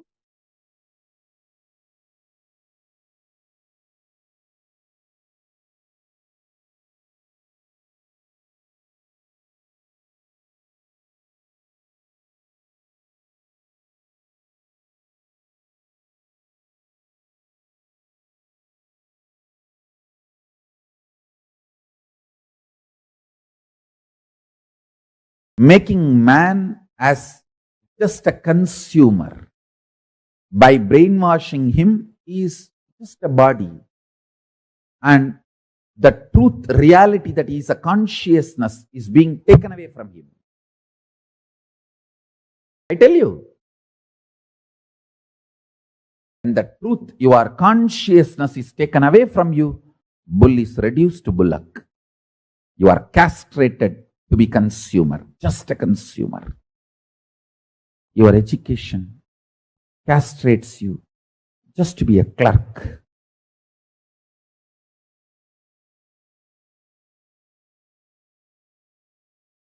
Marketing monsters castrate you just to be a consumer. The sex-based industries, pornography, actually in the modern day, all the cinema industry and the TV serial, everything is sex-based only. Sex-based entertainment industry castrates you just to be consumer of their entertainment. Actually, it is not even aimed at educating you properly with the right principles of sex. No. Like many of these theme parks all over the world is not designed for kids. It is designed for adult kids. Adults who are still kids mentally. And many of the entertainment theme parks are not designed for kids. They are designed for the adults who are still mentally enjoying their childhood or mentally kids.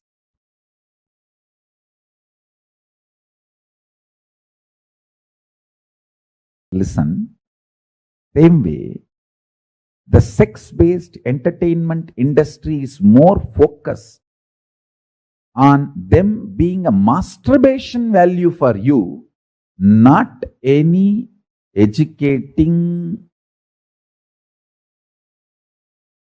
or any useful for your existence.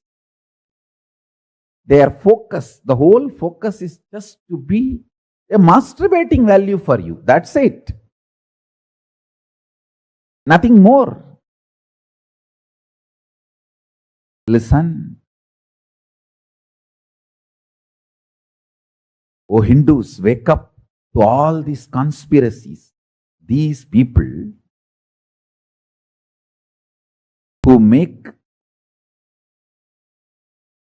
the whole sex industry, sex-based entertainment industry, a masturbation value, nothing more than that.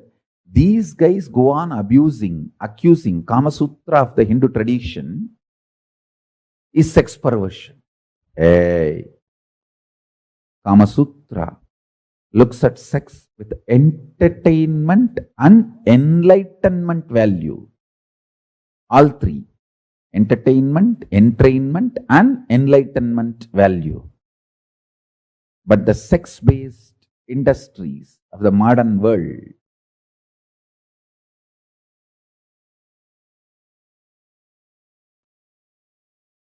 pornography, the whole movie industry, and the TV serial, all of them.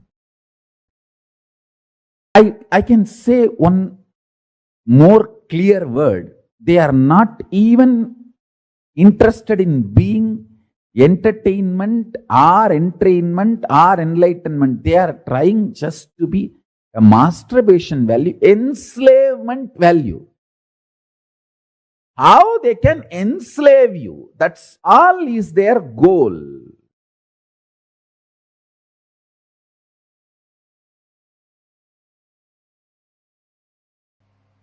Men always think lust is the biggest suffering. Even a womanizer knows lust is the biggest suffering. But I tell you, it is not lust. It is the ideas of male, female, and the suppression you carry in your muscle. That is the real suffering.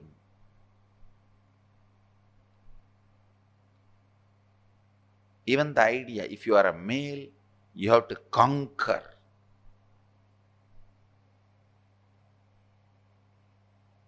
Most of the womanizers not even have so many women in their life for pleasure, because after some time they realize the pleasure does not get generated by constantly changing the external partners. Every womanizer realizes, but it is like a conquering. That stupid idea, if you are a male, you have to conquer, goes on torturing you, goes on punishing you, goes on putting your life in deeper and deeper hells.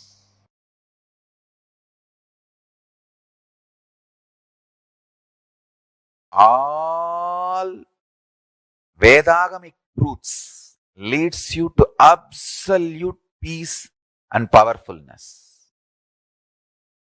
Because every Upanishad starts with Shanti, ends with Shanti.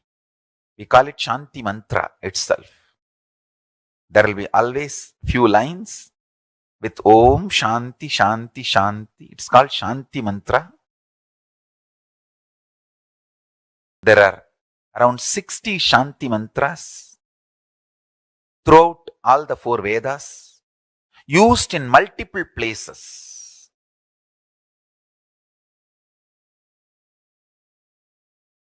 Every Upanishad will start only with Shanti mantra and end only with Shanti mantra.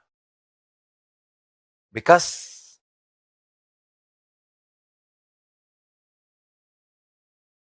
the pure peace-based powerfulness-based peace is a breeding ground for Paramashiva to manifest. That is why from the time immemorial, our masters always went to forest.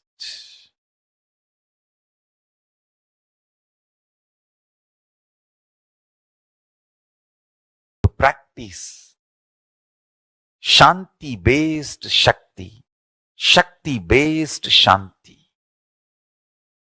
There are 4 basic fundamental animalistic patterns: hunger, anger, extreme violence based sex, sex based violence.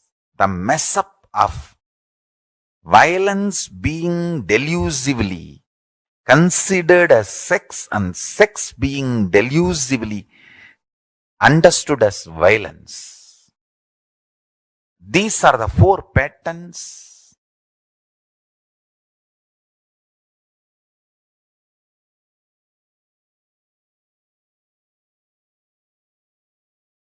animalistic.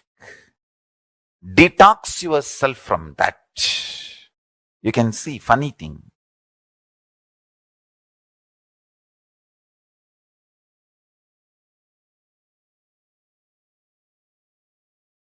Violently raping is considered as sex, and the fighting seems to be more like a sexual activity. That is why the porn addicts enjoy this fight-based sex, sex-based violence, violence-based sex. One misconstrued as other and deluded into other is animalistic patterns.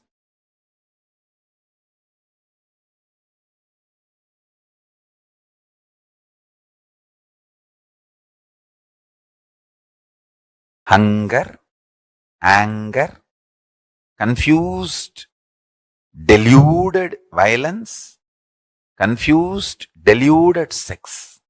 This 4 is the animalistic patterns. Detox yourself. If you detox yourself from this 4, you grow that Shanti, Paramashanta Swarupa, and you manifest Paramashanta, and you manifest Paramashivatva. Nothing can be compared to the strength of the peace you have grown inside. The quality of the peace-based powerfulness is called maturity as per the Vedic tradition. Aging is not maturity in Vedic tradition.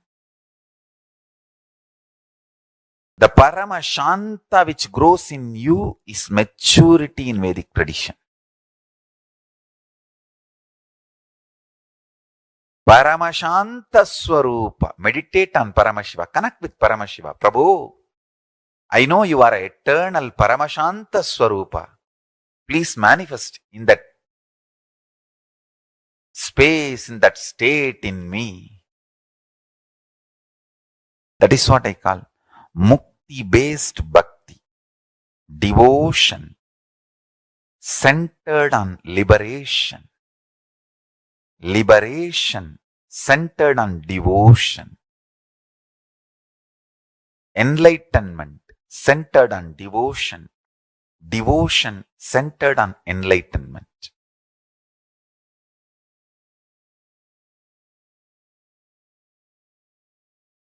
One important thing you need to understand: why we disrespect body.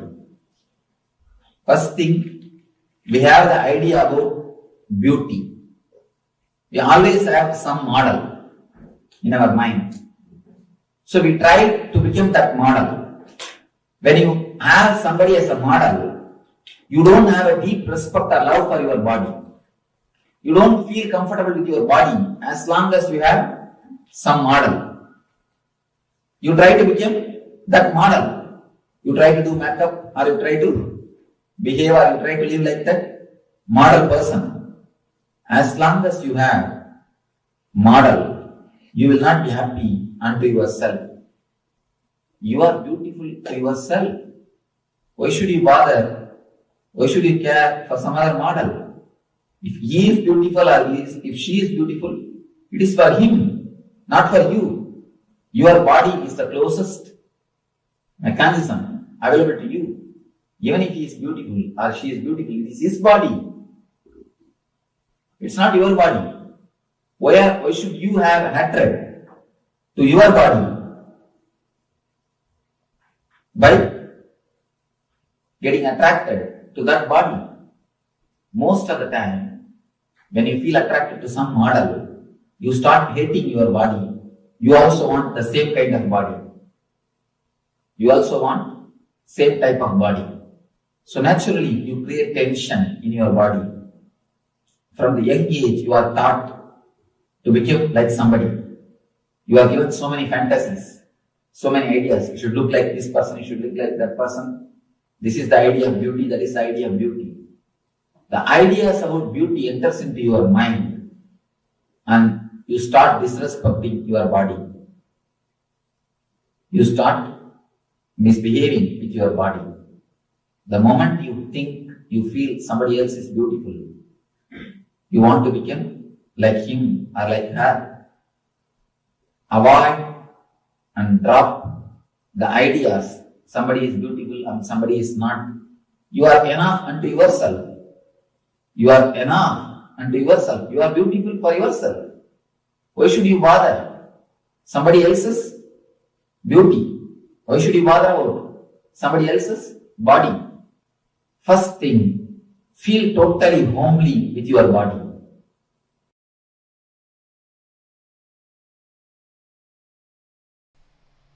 Sadashiva explains about beauty in Agama. In one place, very beautifully expressed. Who is beautiful person? Many places Sadashiva does not use the gender, beautiful man or beautiful woman, no. Because we believe in 11 genders, he just says beautiful being. 3 qualifications he gives. The moment you see, you should be stunning. The eye should just pop up. Automatically the eye should expand. That's the first. Listen carefully. The moment you see, eye should just pop up. That's stunning. Second, the grace should flow in every action. From the moment of waking up to the moment of falling asleep, grace should permeate in every action. And every bhavana that person, the third point, every bhavana that person assumes. If you have to translate in a modern way, every dress he wears or every attitude he assumes, every aspiration he assumes, every bhavana, visualization he assumes, it should radiate beauty.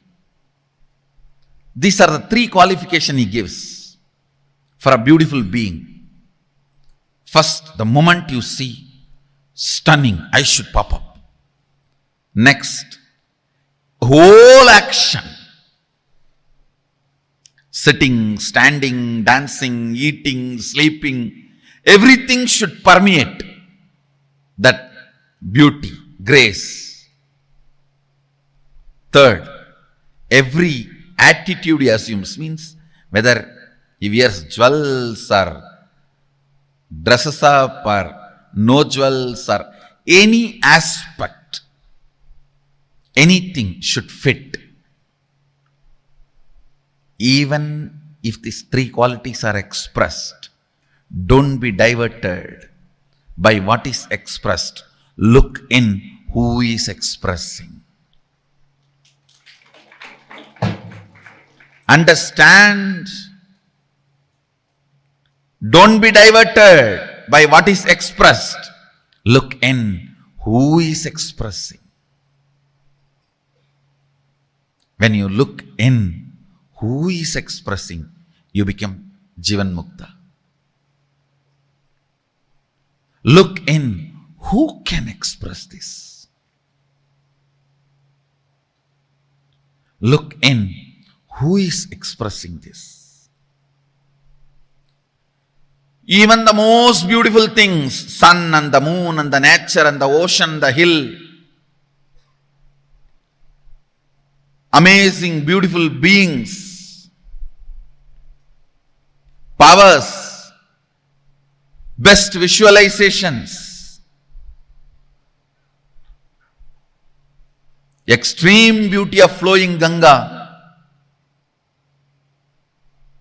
extraordinary beauty of standing Himalayas, whatever.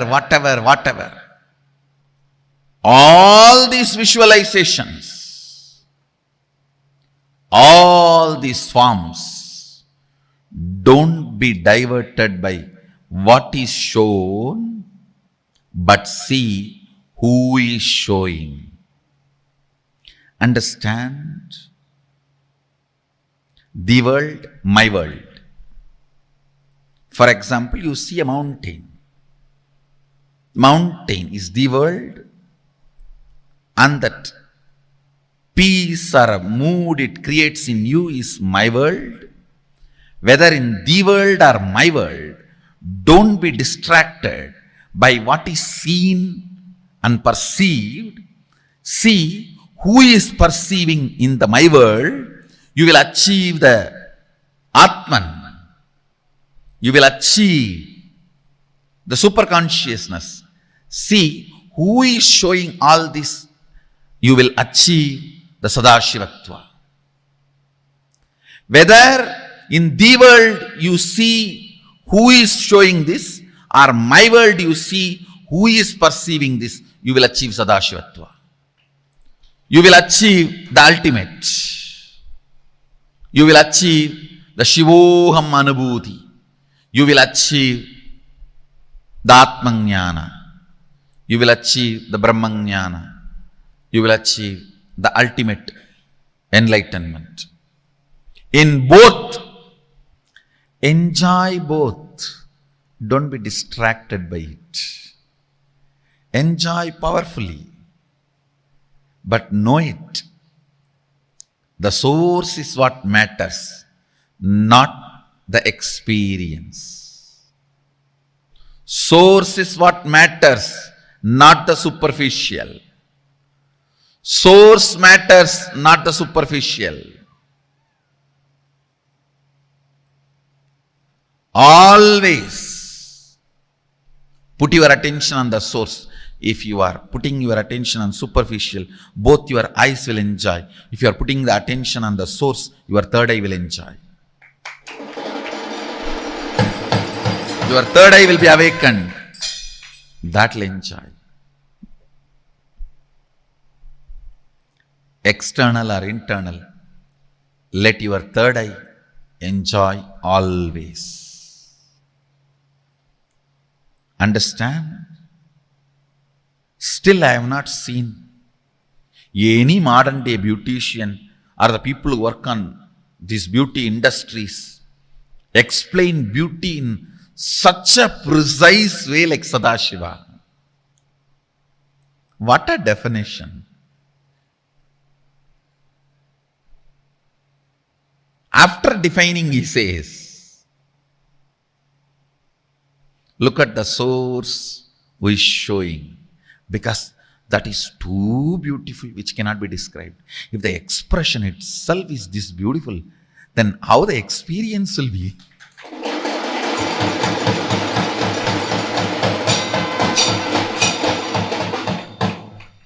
If the statement can be so poetic, how the state will be poetry? What kind of a poetry the state will be?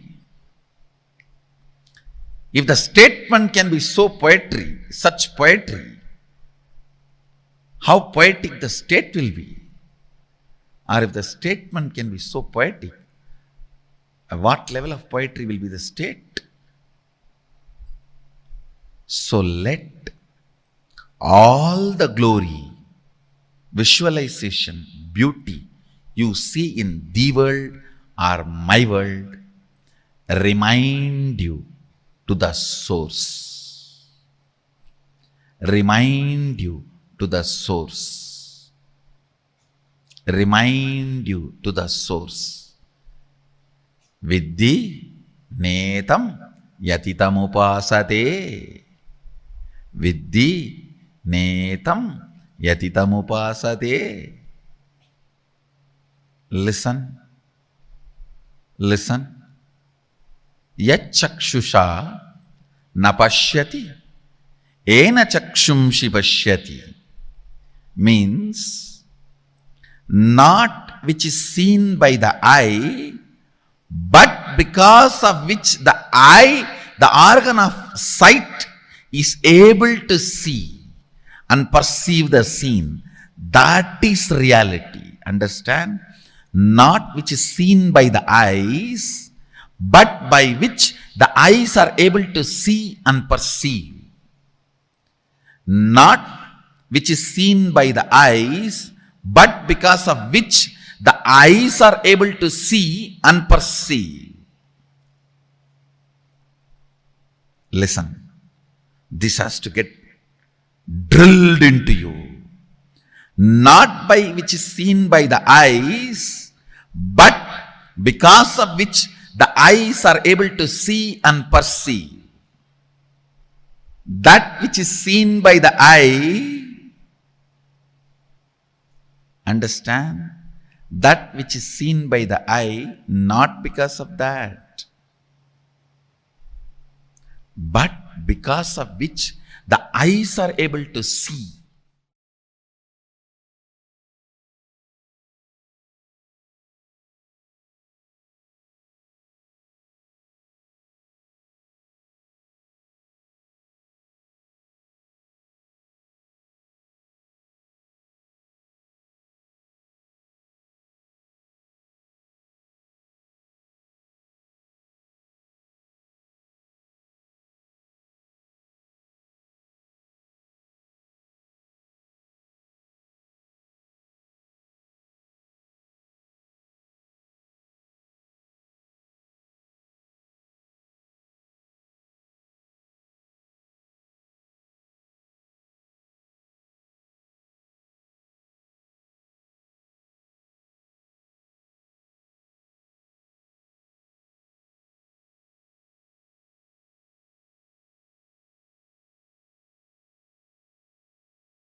gender equality. Swamiji gave a completely new definition for it altogether. In the current world that we're all living in at this moment, the kind of understandings that we all have about gender based identities and ideas is so limited. The way Swamiji has defined it is so beautiful. How we see gender, what do we understand as gender, and what is the past, present, and future of gender equality? Swamiji has completely redefined it. Feminism is not about fighting whether women and men can be equal. It is never possible. You can never make two things equal. Actually, you all should know. Swamiji tells it. Getting equality is the violence. You can never make two people equal. That means you're either going to suppress someone from expressing their peak potential, or you're going to make someone change into something else that they're completely not to express their peak potential. There's no template for what is called the perfect human being. Swamiji tells each human being is unique. Running behind perfection can simply not work. There is no such thing as running behind, oh, okay, let me become perfect, let me become my best. It is not possible that way. The idea of I am not enough for myself, the idea of, oh, this is not right, I'm not beautiful enough, this is like this is like that. All these cognitions we carry within ourselves about the identity of gender, all of these have a big role to play in the way we look, perceive, experience, and understand life. And that is what all of us, every one of us, are experiencing, understanding, and learning about. In our life, the more we try to bring equality, we are trying to cut everything into a mold which is not possible. You cannot say, you cannot call giraffe elephant, you can't call a fish and a fox and say all of you climb a tree, then only you're best. Of course not.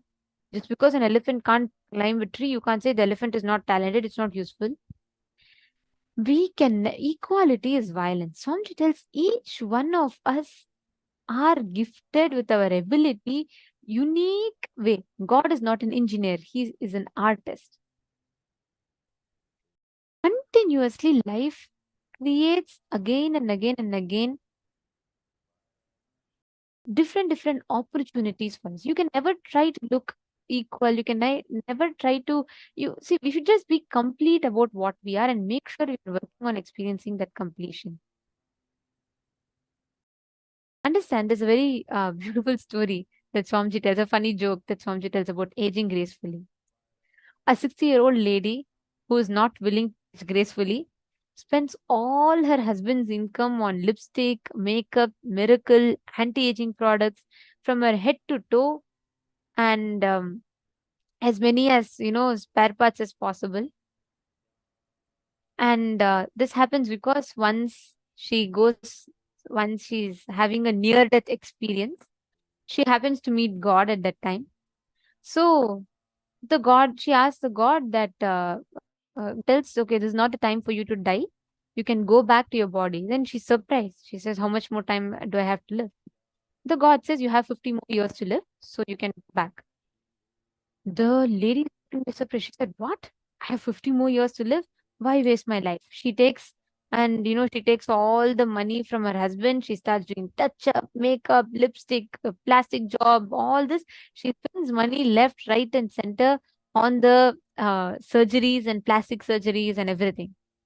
Then after all that, finally she comes out perfect. She does, a bro lift and age, trying to anti-age everything, and she comes out. As soon as she finishes all these procedures, steps out of the hospital, she's run over by an ambulance and she dies on spot. Then she goes to God. She's surprised. She says, what? How can this be possible? God, you told me I live 50 more years. And then the God looks at her and says, oh, it is you? I didn't recognize it was you. So you were run over. And we all try to fight against, we all want to be that perfect perfect shape, perfect size, perfect beauty, perfect standards. It is simply not possible because there's no such thing as everyone being equal. Each one of us are unique expressions, manifestations.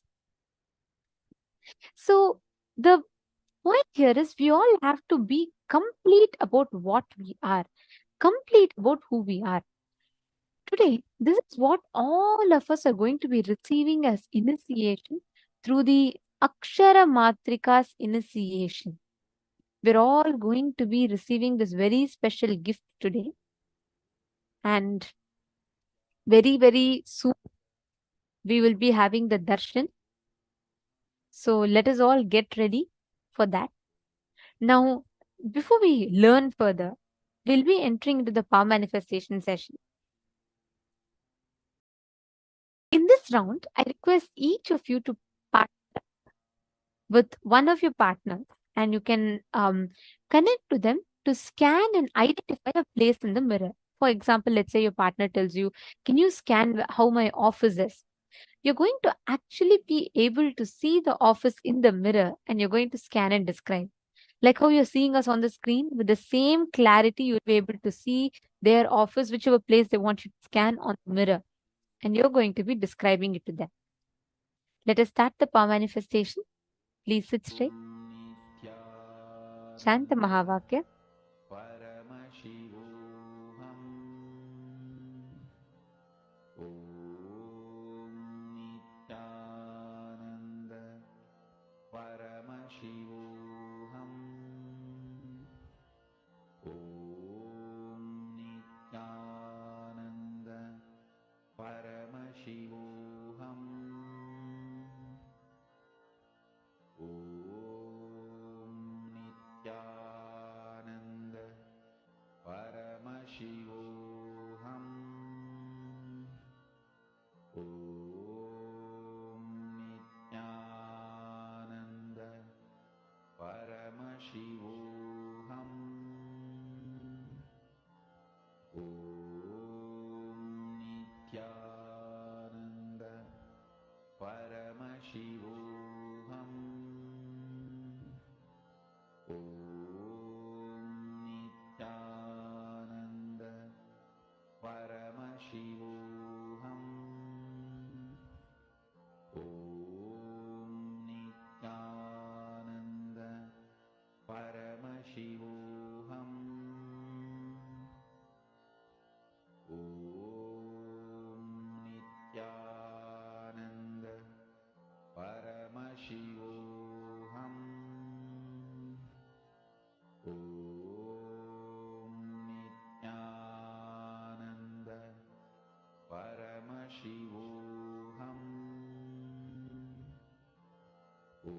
Om Nityananda Paramashivoham. Om Nityananda Paramashivoham. Om Nityananda Paramashivoham. Om Nityananda Paramashivoham. Om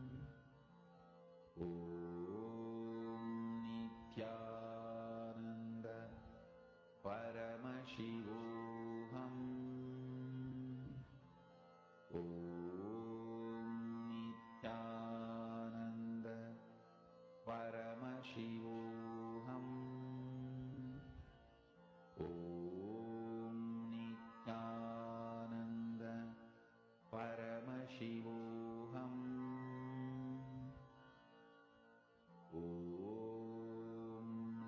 Nityananda Paramashivoham. Om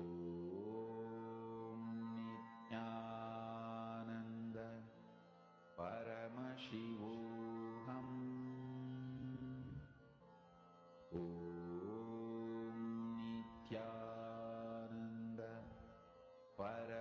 Paramashivoham. Om Nityananda Paramashivoham. Om Nityananda Paramashivoham. Om Nityananda Paramashivoham. Om Nityananda Paramashivoham. Om Nityananda Paramashivoham. Om Nityananda Paramashivoham. Om Nityananda Paramashivoham. Om Nityananda Paramashivoham. Om Nityananda Paramashivoham. Om Nityananda Paramashivoham. Om Nityananda Paramashivoham. Om Nityananda Paramashivoham.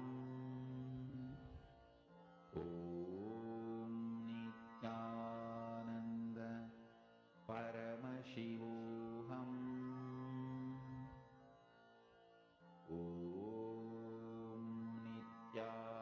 Nityananda Paramashivoham. Om Nityananda Paramashivoham. Om Nityananda Paramashivoham. Om Nityananda Paramashivoham. Om Nityananda Paramashivoham.